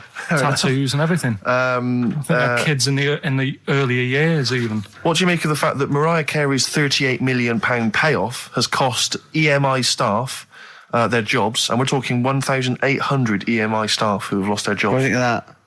Yeah, I mean, is that silly money, Mariah Carey, on 38 million? she doesn't need that much. She doesn't need that much. She has to dress nice, though. It's not her fault. I'd say it's bad business. Okay. Because EMI, did you say? Yes. Right. They've got rid of them staff. Yeah. Mariah Carey's left. Who's going to do the work? Do you think Mariah should come back and do some temping? Well, they should have got a loan and paid her. Okay. Do you know what I mean? Vicious circle, that. Right. Have you done a business degree or anything? Have you? Commerce. You did commerce. Where did you do that? What did you do with that? At school, I'd learned how to fill out a cheque. pay a bill, and I think I had a trip round Kellogg's. Did you get an O level or a GCSE? We know he didn't. You know, I did. But was there a commerce exam, or was it just a division of Can't maths? remember. What did he fill out a Was check? it a subset of It was maths? an option. It was like, if you want to do it, you can. What was it? Fill out a check. Fill out Pay a check, bill. Pay a bill. Have a visit round Nip round Kellogg's. Kellogg's, and I saw my sister's boyfriend there at the time. He sorted me out with some variety packs. Really? What was in them? You know, Rice Krispies and Good stuff. Cocoa Pops? Space Dust or whatever it is. Space Nuts. So, sorry, that wasn't Ken Dodd, no. No. That was someone else, was it? That was an aunt. That was it, yeah. That wasn't Special K. Oh, dear. What about this then? Home Secretary David Blunkett admits that muggers rule some streets. Weird this, because when I was out with you... I don't believe it's going to be weird, whatever you say, No, Carl. Go on. when we were in that pub that night and we got talking about muggers and that, the tip is what I tend to do, because I nearly got mugged once. Act You mental. what? You nearly got mugged once? I nearly got mugged. Yeah. But I tried this technique of acting a bit mental. Right, and how did you act mental? Well, this guy wanted me trainers. And I was in Piccadilly Gardens in Manchester. It was quite late one night. And he come up, he said, I want them trainers. I said, you want them? I said, I worked hard for these. He said, how dare you come to me asking? And I got a bit livid. And he looked at me like, oh my God, he's got a right one here. And he left me. Were you acting mental or were you just mental? No, I put it on a bit. Were you not petrified though? Well, you don't think about it, do you, when you're sort of in the eyes of danger? Well, not you, clearly you're a brave man. So what did you say? I just went a bit mad. I just kind of, because he said he wanted the trainers and they were dear ones at the time.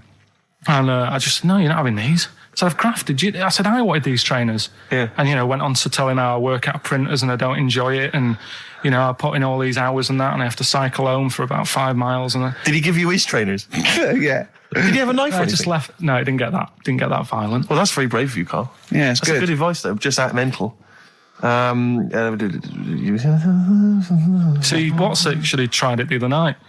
Oh, Liza Minnelli. Yeah. Well, she says, I've worked hard for these diamonds. Yeah. Not easy being the daughter of Judy Garland. You don't know what it's like. Finally, apparently there was a crook that got a security job at Heathrow. Right, he was a crook and he got a job at Heathrow. As robbers steal another £2 million. Apparently security down there is lax. Yeah. Is that a concern for you? Is this another Yeah. 2 million? Yeah. Why is all this money at the airport? It's those sandwich shops. You know how they're really expensive, the sandwiches in when you're in a plane. They're like £2.50 for tuna, which is ludicrous. Yeah. That's basically the reason. What do you mean, why is all this money at airports? What is it doing there? Why? Have a go. No, have a go answering this yourself. Why is anything at an airport? It's going somewhere. Or coming in from somewhere? Yeah, but money, you can sort it out through the bank, like phone banks and that. Have you done commerce? You know a lot about paying bills and writing out checks. Yeah. Tell us about Kellogg's. What was it like? What was in the factory? Was it just like squashing bits of corn? And... Pretty boring, really. Just loads of conveyor belts, boxes of cornflakes everywhere. Just what you imagine. Yeah. So is it more, this this is where you might be working? This is where you're likely to work if you Possibly. leave There was school. 2 trips. There was that and the trip to Manchester Evening News. Okay. And I left that early because I had a job in Cordon Bleu. In Kellogg's. Cordon Bleu, what's that? It's like a supermarket. Yeah? And I had to leave the trip early and the teacher went mad saying they'd thought I'd got lost on the, in the building and stuff. What, you And it didn't caused tell a anyone? write-up. No, because it was like day 2 of working in this supermarket and I couldn't be late. I thought by the time I explain where I've got to go and everything, I'll be even later. Sure. So I just left and then apparently they were searching the building and everything for me. Oh, I were was you? stuck in a printer. Don't know. Stuck in a printer? I don't know. What was the printer's name? You worked at a supermarket called Cordon Bleu. Cordon Bleu. brilliant. That's great, isn't it? It's rubbish. Oh. Got sacked. You had some What'd you get sacked for? Messing about in a back in the car park round the back. Yeah. Right, there was a grid, and all the concrete had gone funny. So when it rains, you got like a big lake, Oh, yeah. right? And I got in. Do you know those big metal trolleys you get to like put all the food in whilst? Oh, yeah. And I got in one of them and pushed myself out into this lake. of cement. No, Of I water. got full Oh, it of was water water, 'cause it'd been right, raining. right. And I got stuck in the middle, right? And the boss was like, where's Carl? He's meant to be doing, facing up the beans. And I was like, And you were stranded in a lake. So someone said, "Oh, I saw him messing about out the back." He came out and saw me stuck in the middle of this lake in a trolley, and he said, "Get back in." I said, Would you say no? I'm filming sharks. I said, "It's too deep. I can't get out. You'll have to pass me something." And he said, "I'm not passing you nothing."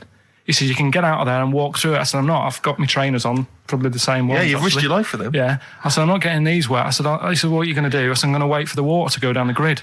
He said, "The grid's blocked. Now get out or you're sacked." I said, "Well, I'm not getting out." He said, "Right, you're sacked." So you were sacked. How long did you have to wait for the water to go down the grid? In the end, I did get bored and I sort of did a bit of a leap and a jump and got 1 foot wet. How long were you waiting? About half an hour. Just think of it. I mean, how did he get himself into that situation? That's fantastic. Should we play a record? Oh, definitely. That's Your a choice. joy. Oh, you're an absolute pleasure. More White Van Man next time on the show. Electric Soft Parade. I keep trying to get the album for free from you, Carl. You've not sorted me out yet. I have to rely on other people to give me different copies. No, of I the did different try. tracks. I'll keep trying. Please do. This is one called There's a Silence, Electric Soft Parade. Okay, listen, Carl. I think we've covered that. What do you make of the... what do you make of the first genetically modified baby? Oh. Are you worried about this? Do you know what did they do? What?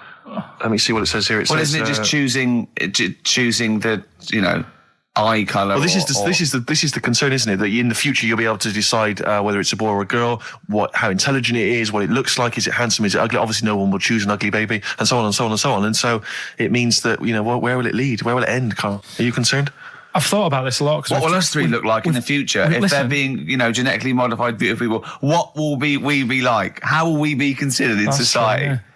But we've talked about this before, haven't we? About the cloning thing. Yeah. That's a bit weird. Yeah. But I don't think it matters because at the end of the day, right, you might look like some other kid, but it's the way you brought up that will change your features and the way you are, your personality. If you lie, you get a long nose, don't you? Well, no, but listen, right, because I remember when we, I was growing up on this estate. This is going to be good. Go on. No, it's not. It's just an example of how this doesn't work. Go on. So we don't need to worry, sort of thing. Sure. Right? Okay. So I'm growing up on this estate, and there was this woman about 4 houses down, right? Who's a bit rough. All right. Didn't fancy her. Oh God, no. Right, but she had a Why? baby. Well, tell me about her first. I'm interested in this woman. Why was she? It was a very. So like being a man in a dress. I mean, I didn't grow up in a posh house or anything. And I'm not saying that if you live in a bit of a rough house, you're a bad person. What does she look like? But anyone can Tattoos? clean up. Look And like Tony Green with a fag on. they didn't clean up much, right? Oh. Which, even if you've not got a lot of money, you can still try and make get the some place look jiff. nice. Yeah. Right? But she didn't. And a kid used to take a horse into the house. Sorry. Whoa, Neddy. What do you mean a kid used to take a horse into the house? Where did he get a horse? Must have nicked it from somewhere. Must have done. You've seen a horse in it? No. What, is that from outside the saloon round the corner? Yeah, was it just tied up with a bit of lettuce? Right? And, Oh, that's great. I'd Did been Big out. Jake come looking for it? I'd been out. Oh. Nicked Sorry, away. let me get this. This was before the lynching stopped or after? Where did he get a horse from? What do you mean he must have nicked it? His mum said, where'd you get that from? I bought it. All right then, but keep it out the kitchen. I don't want you going Catlin rustling. Where did he get a horse from, Carl? And how long did he have it for? Was he leading it or riding it? Mum, open the door, I can't stop. I can't stop it. Open the patio door as well. Looks like we got us a runaway. What do you mean? I don't know, but the thing is, they couldn't afford to buy one because they're not cheap. So I'm just guessing. Maybe that's wrong of me. But I think... He had a horse? Yeah, right. So That's why the family didn't have any money. They'd spend it on the horse. No, I don't think, that's what I'm saying. I don't think they would have bought it. So anyway... Yeah, it's wise to whisper, Carl, in case they're listening. Yeah. And They could be in the room next door. It's not buying it, it's keeping it as well. Oh, so I was like in the car with my dad coming into the avenue, and you used to have to drive down it to turn round and, and sort of go back to our house. You had the traditional method of transport. Yeah. And the horse was in the lounge, Reading a paper. just like walking around. Oh God! What? And when I was doing, I tried to earn myself some money once by flogging little flowers in plastic cups. What? This Right. is And I went- genius. It just keeps coming. What do you mean you're trying to flog little flowers? What do you mean? Wait.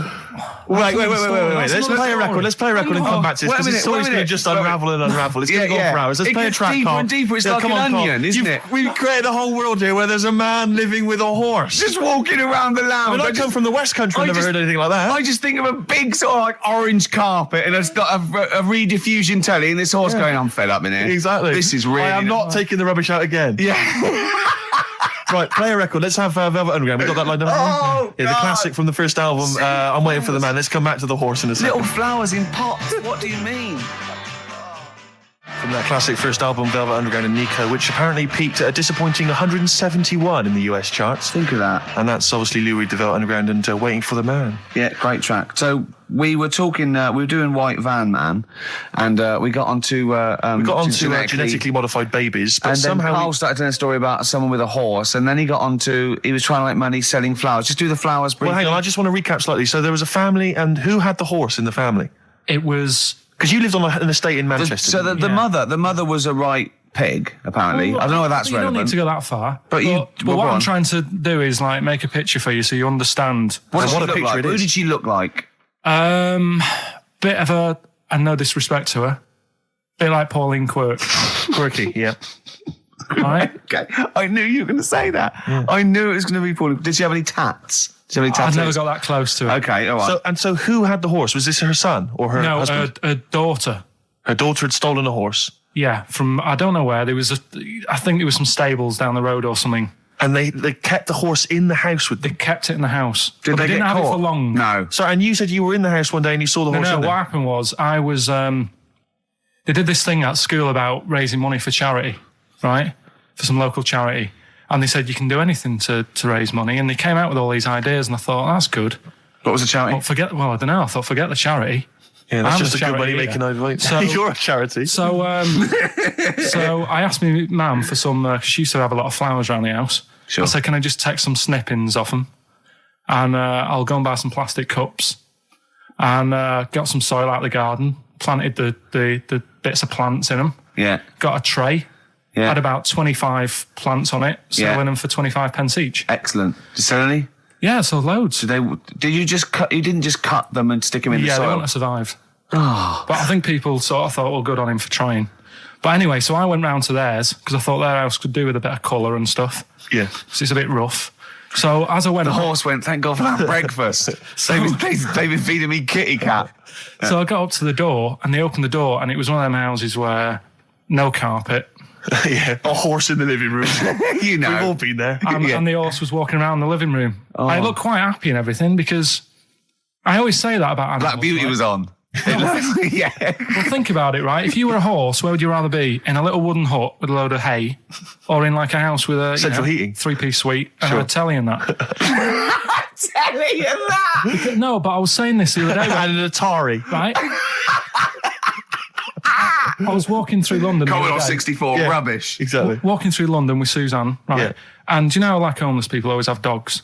And she said, "Oh, I hope she looks after it." I said, "They've got that dog is happier than most dogs, right? Because people always walk past and give it a pat on the head. Yeah, it's with its owner all the time. Yeah, it's out in the open. It's not locked up in a house. Yeah, it doesn't eat, but other than that, no, it does eat though. They're always all right. So that's what I was saying. I think this horse was doing all right for itself. Do you know? Well, not many horses have got their own house. Exactly. For a start, yeah. But anyway, that's by the by. Yeah. So anyway, this family.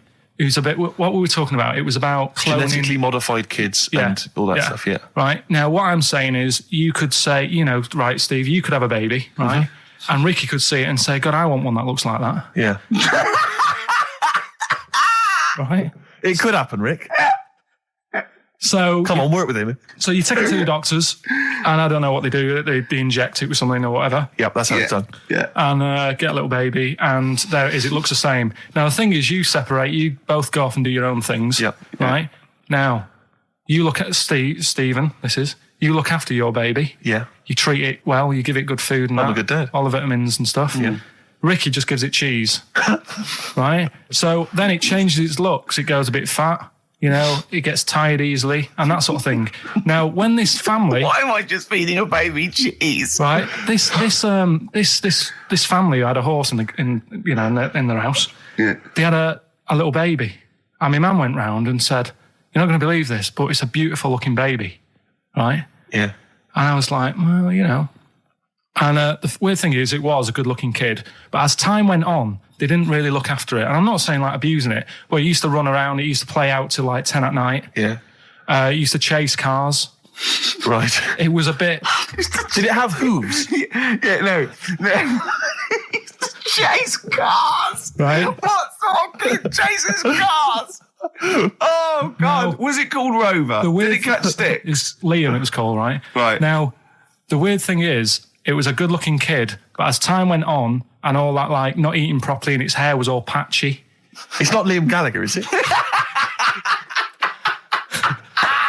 And chasing cars and that, and it became an ugly kid. It's definitely Liam Gallagher. And that's what I'm saying, right? You can clone all you like, but at the end of the day, it's how you brought up. Brilliant. Wow. Whoa. Life. Wow. That was a hell of a point. Oh God. But am I right? Oh, you're always right, Carl. So, would you like to start on your to Steve, because I've heard all these. We won't do them all. Well, we'll start off with the Mr. Freeze. Tell Steve the story of Mr. Freeze. This is the first time he nearly died. This is the most serious of the lot, really. So, what it was, do you know, like, don't know if your mum and dad did the same thing, but like they do the weekly shopping on like a Friday. Yeah. So when you got to Thursday, there wouldn't be much stuff left in the cupboard. It'd just be like, you know, your Jacob's crackers and stuff like that. So when they'd been to the supermarket and they came back, I was like, you know, what's that saying? Like a pig in, you know, I loved it. It was like loads of food coming in, loads of biscuits. What is that saying? He nearly said pig in shit. Right. Is that the saying? Yeah. Right. So yeah, all this food comes in. Thank God he didn't. Otherwise he'd have been in trouble. That's true enough. Because he's culpable for our actions because he's the producer.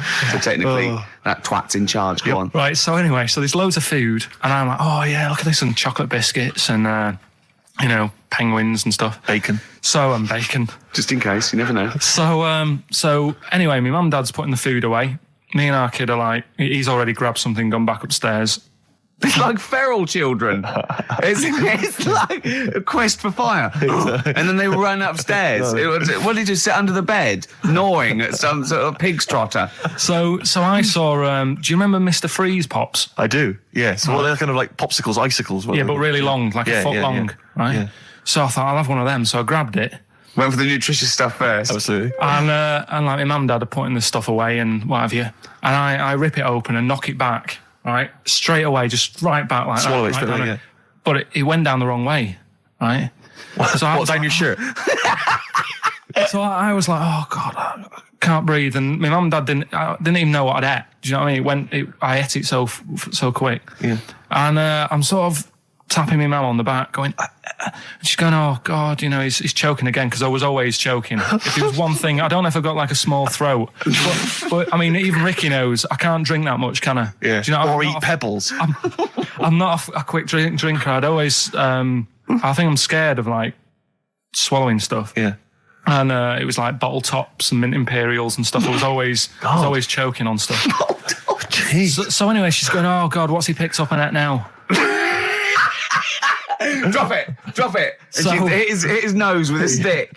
So I was going, I'm choking. At this point, my dad had like, I think he'd put his share away, you know, his food away, and he'd gone. His share, I love it. Yeah. He'd gone to watch like Winner Takes All or whatever in a lounge, and I was in the kitchen, and I was starting to like I didn't care anymore. Do you know what I mean? I just got to that point where I wasn't struggling anymore. You just thought, I'm done I just for. was like falling to the ground.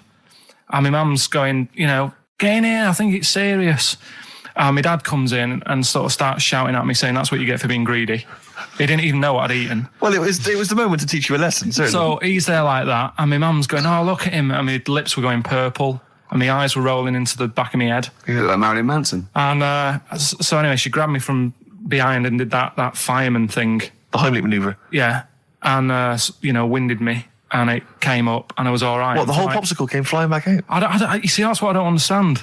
Because there was nothing there. No, just a little bit. No, it swells up, doesn't it? Because it irritated it. So it went down this sort of like your epiglottis. It went down the wrong way, like it went into your air canal instead of your throat, and it sort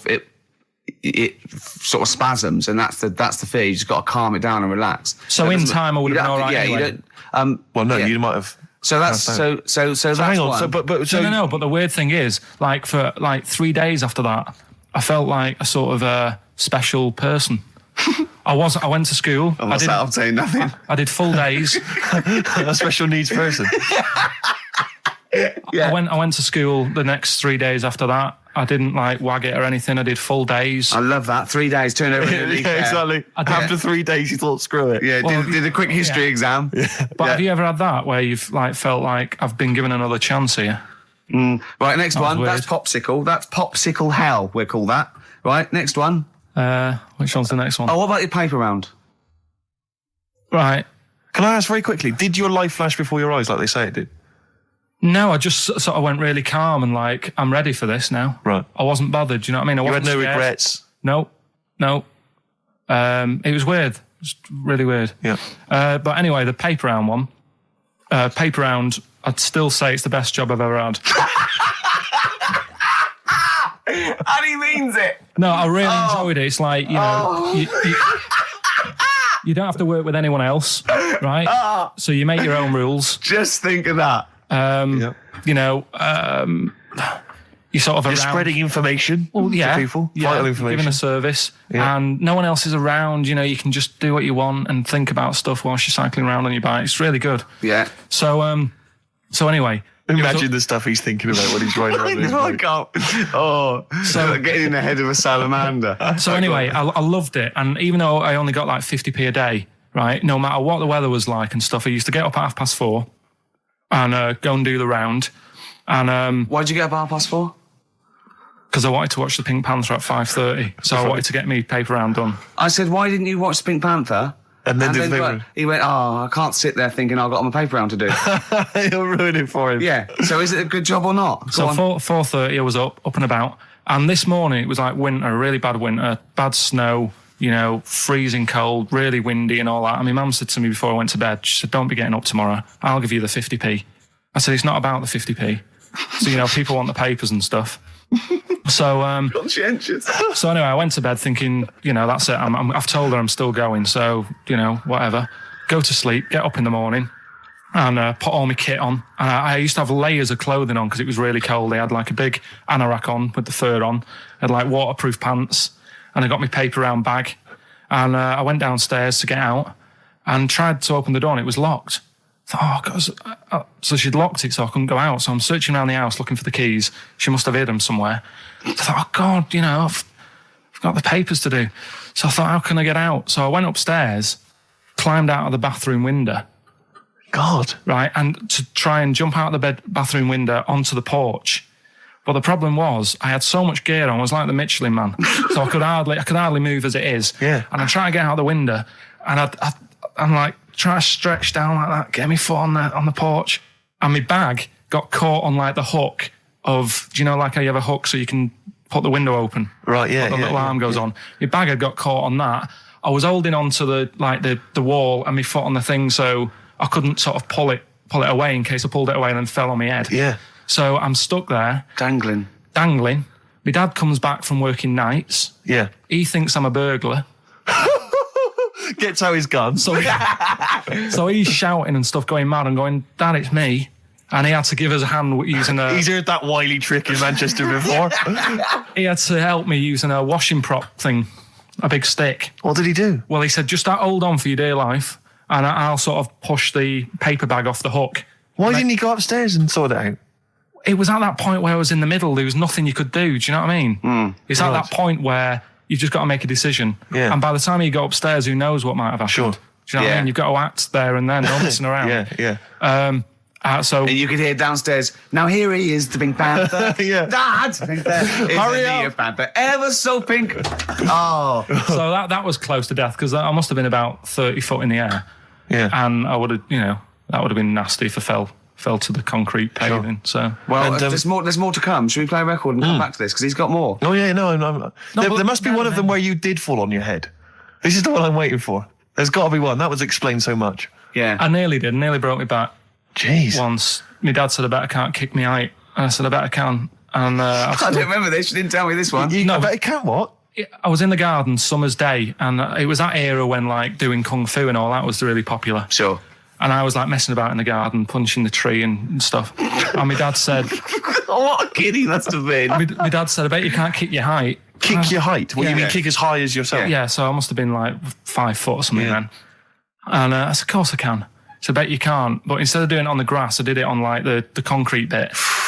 Kicked it, actually did it. I went, there you go. But then like, get my foot down quick enough and land on you my back. paused to say, there, I've done it. Yeah. As opposed to putting your foot back on the ground. And landed on my back, and I'd still get back trouble now. Do you? Because they say that, don't they? So, to cut a long story short, he gave me about 4 or 5 near-death experiences, and he went, and the whole point of this, he went, so that's why I think I'm going to die of something horrible, like cancer. And I went, why? He went, right, you ready for this? Yeah. He said, well, I don't check my balls. Wait. He said, I don't like the feel.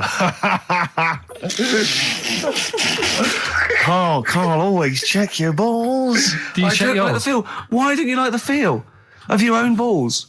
They just, I mean, you know that I don't like bodies anyway. Right. Do you know what I mean? It worries me a bit that you've got all that going on in your body, right? And your skin's keeping it all in place. Stop. We're going down a whole other avenue of discussion. Let's play a track. Let's come back to it. Oh, right. I've brought in this. This is free. You'll know from the jeans commercials. Yeah, All Right Now. Long time ago. Yeah. All Right Now, yeah. But this is a great little track. This is My Brother Jake. Carl, any more? I'll tell that story that you were telling me about your dad when he was driving. Well, it's just that you were talking about, well, I mentioned Forrest Gump Yeah.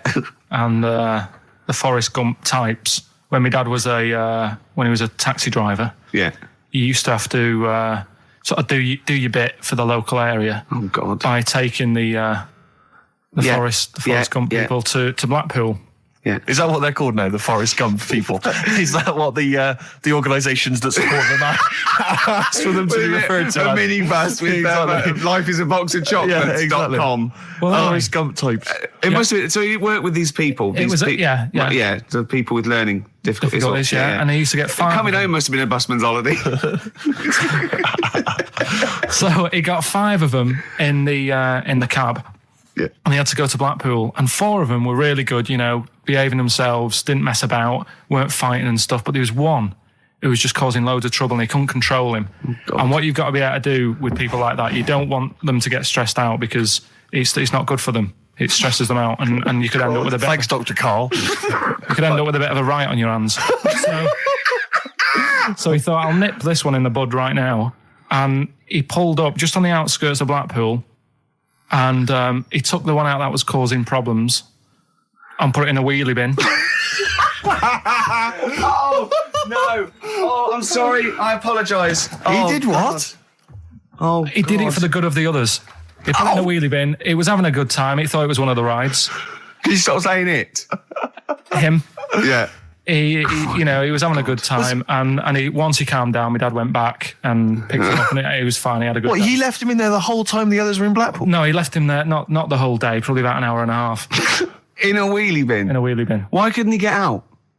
Because, like, his arms were trapped on the thing. One of those... What, he tied him up? No, do you know, like, because he was a big fella, and, like, he managed to get him in so his arms were down the side like that, so he was a bit trapped. Wasn't he screaming and crying and stuff? He was making a bit of noise, but, do you know what I mean? What, you feel served him right?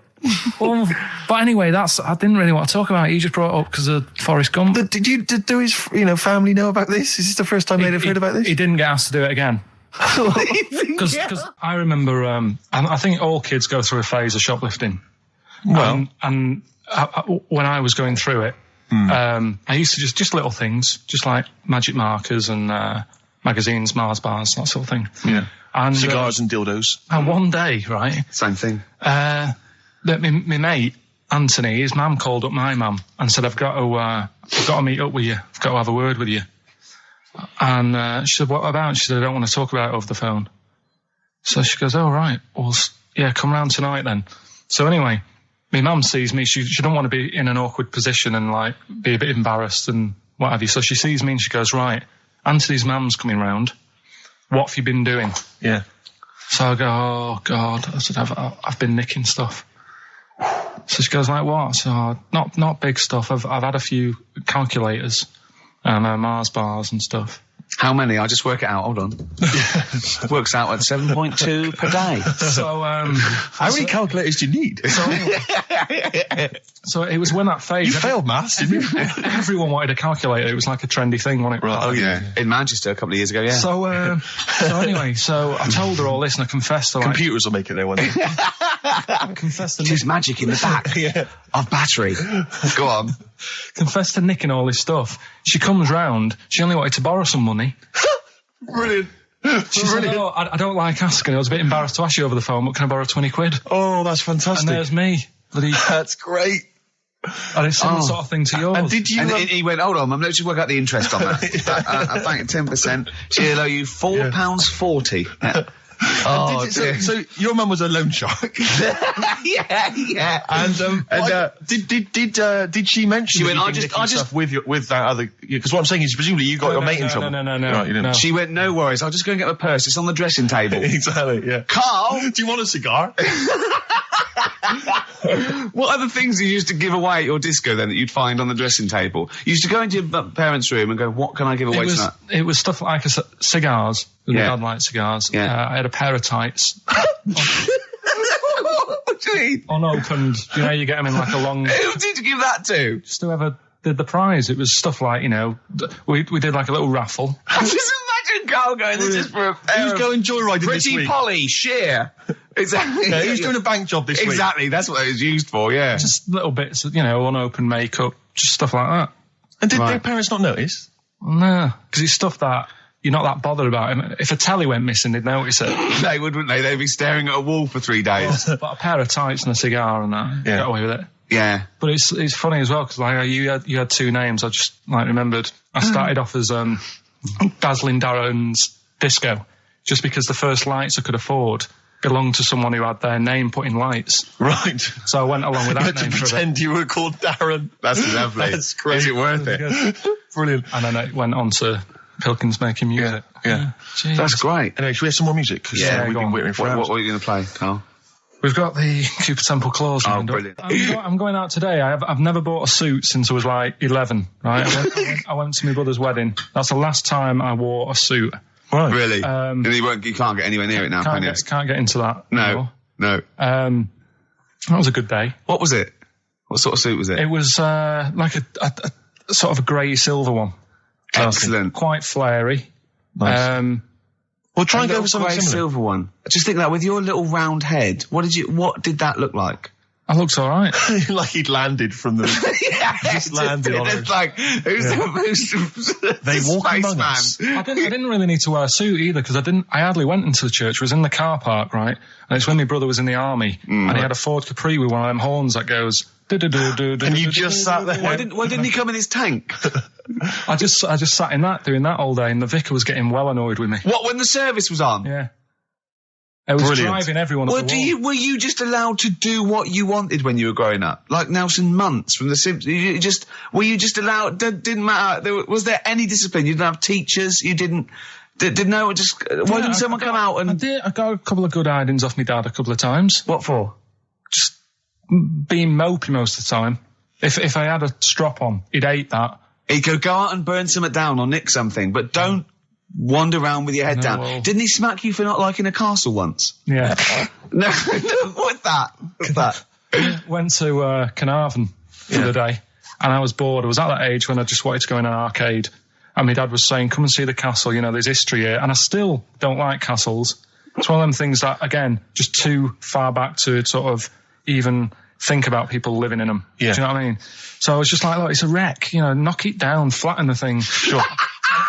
And I was being really mopey. Isn't that great? And it's weird because now, like, my mum and dad have retired and gone to Wales. Yeah. And now and again, he texts me there. And every time we get to the point where he gave me a clout, he goes, "Are you getting flashbacks, son?" Yeah. Well, it's a sobering lesson for you. Yeah. You're not on the British Heritage Committee anymore, are you? This is the National Trust land. Tarmac it. The biggest car park in Britain, for Christ's sake. Iggy Pop on board on XFM 104.9. I'm Ricky Gervais. Steve Merchant here as well. Yeah, little Karl Pilkington. Well, to reintroduce or introduce people for the first time to Karl, I think we should have a... Yeah, maybe sort of a quick Q&A, Karl, and we don't need sort of lengthy answers from you. We don't need lots of detail. You know, it can be just a couple of sentences. Just to get a flavour of who you are. Yeah, so firstly, name obviously Karl Pilkington. Age, Karl? I'll be 30 next month. Really? This month? No, next. Where are we? I don't think we need to ask any more questions. I think we've done it. That's it. I think we've Welcome done it to the world of Karl Pilkington. I think that, I thought it would take 3 or 4 I thought it was questions gonna be at least- to really yeah. explain that what was the Karl first was question. about. Oh, Absolutely God. incredible. But you know, we can't really leave it there because we haven't got enough else to do to fill up the 2 hours. So let's pursue this line of inquiry. Yeah. Age. What was the age, Karl? In a couple of months. When were you born? I'll be 72. Right. What month? What day? I'm on the cusp. You're on the cusp of the day. Well, 23rd of September. okay. 72. So anyway, okay, right, good. I know you were talking there about obviously your star sign where you're on the cusp. Yeah. You believe in that, do you?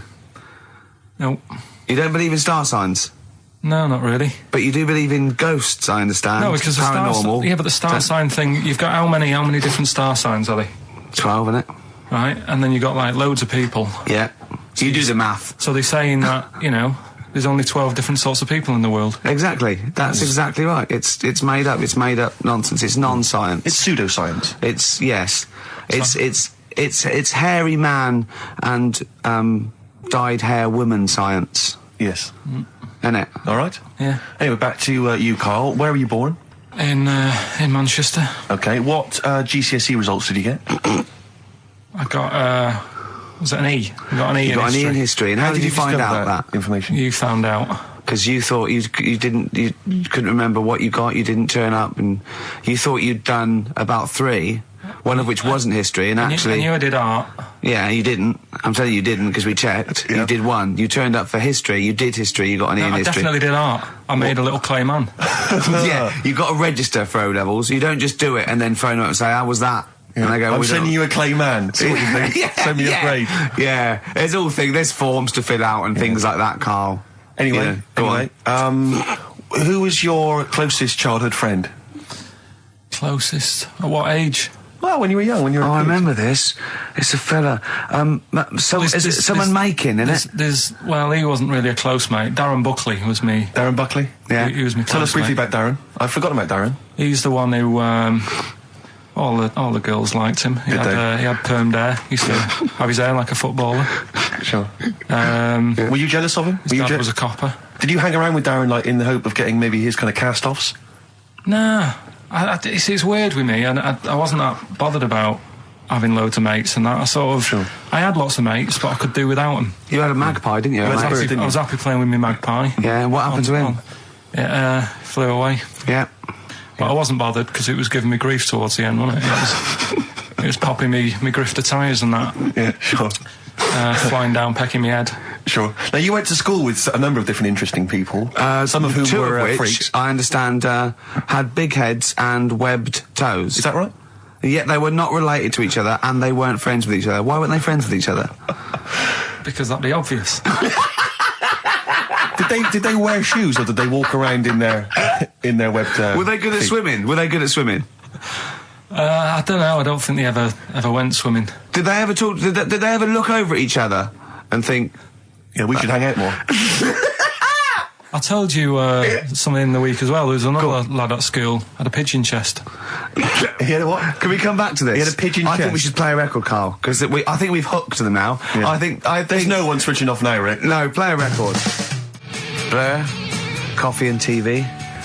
Karl, I said it's not the best Blur song when it was playing. You know, I don't want to diss it, but you know, it's not the best one. I mean, that's Absolutely not. fact. Sure. You know, Karl went like the video though, that little milk carton. Yeah.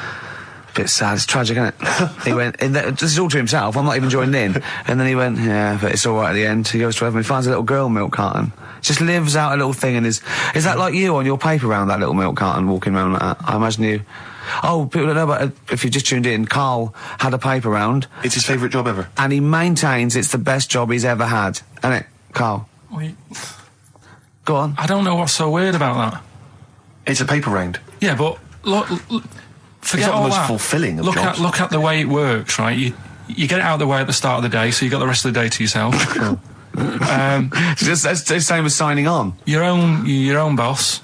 You know. Same as signing on. Well, you're not your own boss. The guy at the news agent's your boss. Yeah. Yeah. That's great. You've proven me wrong there. Yeah. Yeah, that's great. Nah. Yeah. Nah, not really. Would that stand up in court? Well, you were found with the dagger. Nah. Was I? When are we playing the new game? Oh, Carl's got a new game. Carl's very excited. I was we were talking about something before we played the record. The freaks used to go. You had people with big heads, 2 web feet, didn't hang around each other. That would be too obvious. You had a fella with a pigeon chest. Yeah, what's the story with the pigeon chest? Don't know how it happened. It was like it looked like somebody had sort of hit him on the back with a big hammer, and it had come out at the front. Yeah, and I've never seen it since. Could that have been the answer? What? Why he had it? Why had it? Possibly, I suppose, in your neck of the woods. Yeah, don't know. Never asked him. It's just come back to haunt you, has it? The pigeon chest? No, it's just that when you mentioned about kids at school, I forgot all about him. He's talking about the kids with the web feet and the big heads. Yeah, and I forgot about the little old the pigeon boy. Yeah, pigeon. Yeah. You remember that time when I nearly died when I choked on a Mr. Freeze pop? Right? No, tell us that one again. No, I told you, didn't I? Tell us again. Yeah, but the people will remember it, and then it's... They weren't listening. Go on. What happened? It was ages ago when my mum and dad used to go out shopping on a Friday. 1970s? Get the food in. get a week's load of food in the cupboard and that, and we'd, they'd come in with all the food, and we'd all be like, oh, God, there's no food left on a Thursday, really, so we'd all be hungry on the Friday by the time the food got in. I love that, and that they wouldn't eat it. I imagine him like jackal puppies. Yeah. Just like licking your parents' mouth for food as they come through the door. So they come in from the supermarket, they're emptying the box. Our kid had got some biscuits and what have you. Frenzy, just a feeding frenzy, like pigeons. I grabbed the Mr. Freeze pop and knocked it back really quick, but it wasn't frozen, so I knocked it back so it was like a liquid, and it went down the wrong way, right, and I was choking, right, and I nearly died. It must have been about... How long can you go before you die? A couple of minutes to do it. I reckon about 1:50. Right, I was really close to dying. How do you know you were close to dying? Did your life flash before you? No, but I just was like... There's loads of instances of him eating pops. Yeah, exactly. I just was dead 40 of those. Whatever, right? Anyway. What do you think you'd see if your life flashed past you? What do you think, which elements would stand out for you, do you think? Start now, go back. What do you remember? What's the first thing you remember? As a kid? Yeah, just done it now. Being in the hall and having our dog licking my face. That's your earliest memory? Yeah. Okay, what's the next one? Right, next one's probably being at primary school with Lindsay. Yeah. Was that your girlfriend? Well, a little friend who was a girl. Sure. Yeah. And we used to have like tins with letters in, and you'd have to write stuff. But anyway, what were we doing? What? He got confused. Right, so anyway... I'm intrigued by the dog that was licking your face. Well, bin that. We won't win that. No, it's a great feature. I just think you need to be a little bit more careful about what you consider to be education. Funny. I fell over. All right, well, we'll work on it next week. Play a tune, and what have you got for us? Because we've got a big competition. Come on. Do the competition. We've only got 25 minutes. Don't worry about it, Carl. Play a tune. We'll come back with Rockbusters. What are we playing? Let's play a bit of Tupac. Oh, that's what I'm coming out to, isn't it? Yeah, Fight. Exactly. Yeah. Imagine it. Whack it up. Whack it up. Right, when I did boxing at the youth club. Once, when he did boxing, he fought a little weak kid, because it was his first day, battered him. Next week, it was someone else's turn, and he got battered and he left. Yeah, I said, right, I've had enough. But there was there was a ladder there that I had to work, right? And I decided after the first step, I thought, it's not for me, this. Yeah. But if you win, it's all kind of like, right, well... Yeah, the world's your oyster. But it's a programme. It's just a one-off programme, isn't it? It is like you got to treat it like faking it. Yeah, but faking it, right? That little gay fella who ended up being a doorman, he's actually doing that as a proper job now or something. He loved it so much. Do you seriously think I have any intentions of getting into the fight game and leaving entertainment behind? Well, what's the point then? What do you mean? What's the point in watching television? It's entertainment. Or educational. I watch it to sort of soak in information. Well, this is educational. I'm learning a lot. I'm actually learning a lot, and I can't believe my luck. I've got professionals telling me, you know, hopefully how to lose weight and punch hard. That's just fun. It's like having golf lessons. Right, but say, I mean, here's an example. Go on. It's a nice way to plug it. We've got Rockbusters coming up in about 10 minutes or something, right? Now, Look forward to that. people email in, and they don't just do it for fun. They do it because they know they've got some good prizes lined up. Right. So they're doing it because it gets them something. Yeah, my prize is that I've learned something in life. I've gone through an experience, and hopefully I'll come out in some way better if I don't get mashed. That's it. That's the prize. That's why we do anything, isn't it? I think this is an example of you, Carl, is you give up too easy. Yeah, you gave that up straight away. You think there's no point in anything? I did Crusaders for I think I lasted that out for about 4 weeks. What's Crusaders? Well, it was my mate, right? He was religious, and I'm not really, but. No, I mean, you believe in ghosts, though, and shadows pushing people off bikes, but go on. But it's the same time, I think I told you once before that I went to the church with this lad because I swore and he said he was going to tell me dad. Yeah. I was effing and jeffing. So he said, if you're going to... Is that how they get people to church nowadays? I love that little kid that, he hasn't quite got the idea of the protection game. There's nothing in it for him. Either you turn to religion or I tell your father. Right, so I went to church with him and that, and then the next week he said, I know that was rubbish and you didn't enjoy it. It's when I got kicked out for messing with a tennis ball in the pews, right? I don't think we've heard that, but I don't think we could possibly go into that now. Summed it up. Yeah. So, well, no. Come on, we'll come back to that. You had a tennis ball and some pubes. No, in the pews. In the pews, right. Yeah. But anyway, so I went there and I said, I don't think much of this church thing, it's a bit boring. Sorry, and so you went to church and you ended up in the Crusades? No, it's called the Crusaders. What it is, it's meant to be the fun part of religion for kids. Right. And my mate said, oh, you want to come along? It's, you go on a Friday night and do it on a Sunday as well. Right, so I went on the Friday night. It was brilliant. They had Sabutio, played table tennis in this dead big old house. And what do they do at the end? Say, I hope you enjoy yourself. Remember, God gave you all this. Well, it's sort of, enjoy the simple things in life. You don't need computer games. You can play table tennis and talk with your friends. Yeah. And blah, blah, blah. So, yeah, that's all right. I think you'd be happy in a young offenders institution. You get to clean the toilets there. But don't forget, Carl, I think God invented Nintendo too. Right. Well, anyway, so that was all right. I loved it on the Friday. Yeah. And my mate said if you go for 4 weeks in a row without missing a day, you get a free badge. And salvation. I don't like all this sort of being stuck in stuff. Do you know what I mean? That's what I did don't get tied down. Do you know what I mean? It's like, every day. Yeah. Right. So, anyway, so you've got to come again on Sunday. So I thought, well, we'll have another game of table tennis. It'll be all right. Yeah. So anyway, I go on the Sunday. Who was this servant of God? Right. I go on the Sunday. It's like a totally different club. There's no table tennis. That's how they trick you. No Sabutio. Yeah. They start handing out Bibles. Oh. And it's like a timeshare thing. Hang on a minute, right? They trick you. So I didn't go again on Sundays. I used to just go on the Friday. Just go on the Friday. Brilliant. Brilliant. I'm amazed no one else saw through that. Well, the thing is, there used to be loads there on the Friday, so I thought they won't even notice that I'm not, like, do you know what I mean? That I'm not showing up on a Sunday. So anyway, carried on. It was just this kid in the vicar. Oh, I love that. You got one over on the church. So I was loving it, right? Playing table tennis and that. And then on a Sunday, they found out where I live, and the head fella started coming round, knocking on the door. God. He's everywhere, Rick. Why did he knock? The fella... Politeness. The fella who ran the club, he started coming around knocking on the door, and I saw him coming up the path, and I said to my mum, "Oh, it's the fella from the Crusaders." Yeah. She didn't even know what I was. No, she thought you were off nicking hubcaps and stealing cars. She didn't have a clue what I was talking about. You've been going to church. I don't believe it. Little bleeder. That's not how we brought you up. So I said, "Look, just tell him I'm not in. Tell him I'm not in." And then she had to keep doing this, and they were coming round every Sunday to try and make me go on a Sunday. It was really important that I went and that I was abusing the system and all this. Anyway, I didn't go. And then... Why didn't they just tell you on next time we turned up on a Friday? No, well, because there was so many people there on a Friday, you just get mixed in the crowd. Yeah. Right? It was jammed. It was well popular on a Friday. Yeah. Right? But anyway, on one of the Sundays, it was quiet for a bit, and they stopped coming round.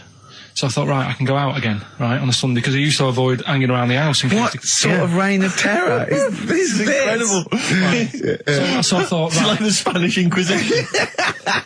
So I thought, great, they forgot about me. Yeah. Everything, I can carry on in sort of normal life now. Yeah. And I was playing out in the avenue. Fella comes round. Oh.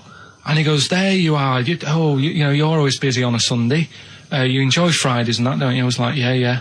He goes, well, come on, you've got to come with me. And I couldn't get out of it. No. You know what I mean? It's like, what could I say? Charlie says. Right? Yeah. So, anyway, he nearly killed me in a car crash. So that was the excuse I used next time. He had a Mini, right? And he was driving us there, and he hit the curb, nearly sort of turned over the Mini. Right? There was like 3 of us in the back. So I said... Is that a record? So next time, Or was it a joke? Next time he came round to pick us up, I said, look, really enjoyed it and that. I said, but ever since that journey, I really, you know, I don't want to get in the car with you again because it scared me a bit. And I said, all right then, I didn't have to go again. That's all right, isn't it? That's extraordinary. Yeah. He almost killed you in a car It's a crash. parable. Thank God no one was hurt. Yeah. I remember that... Your life moves in incredible ways. Yeah. Rather like God. Yeah. So, So there you go. they're probably round there now, aren't they? Is he coming tomorrow?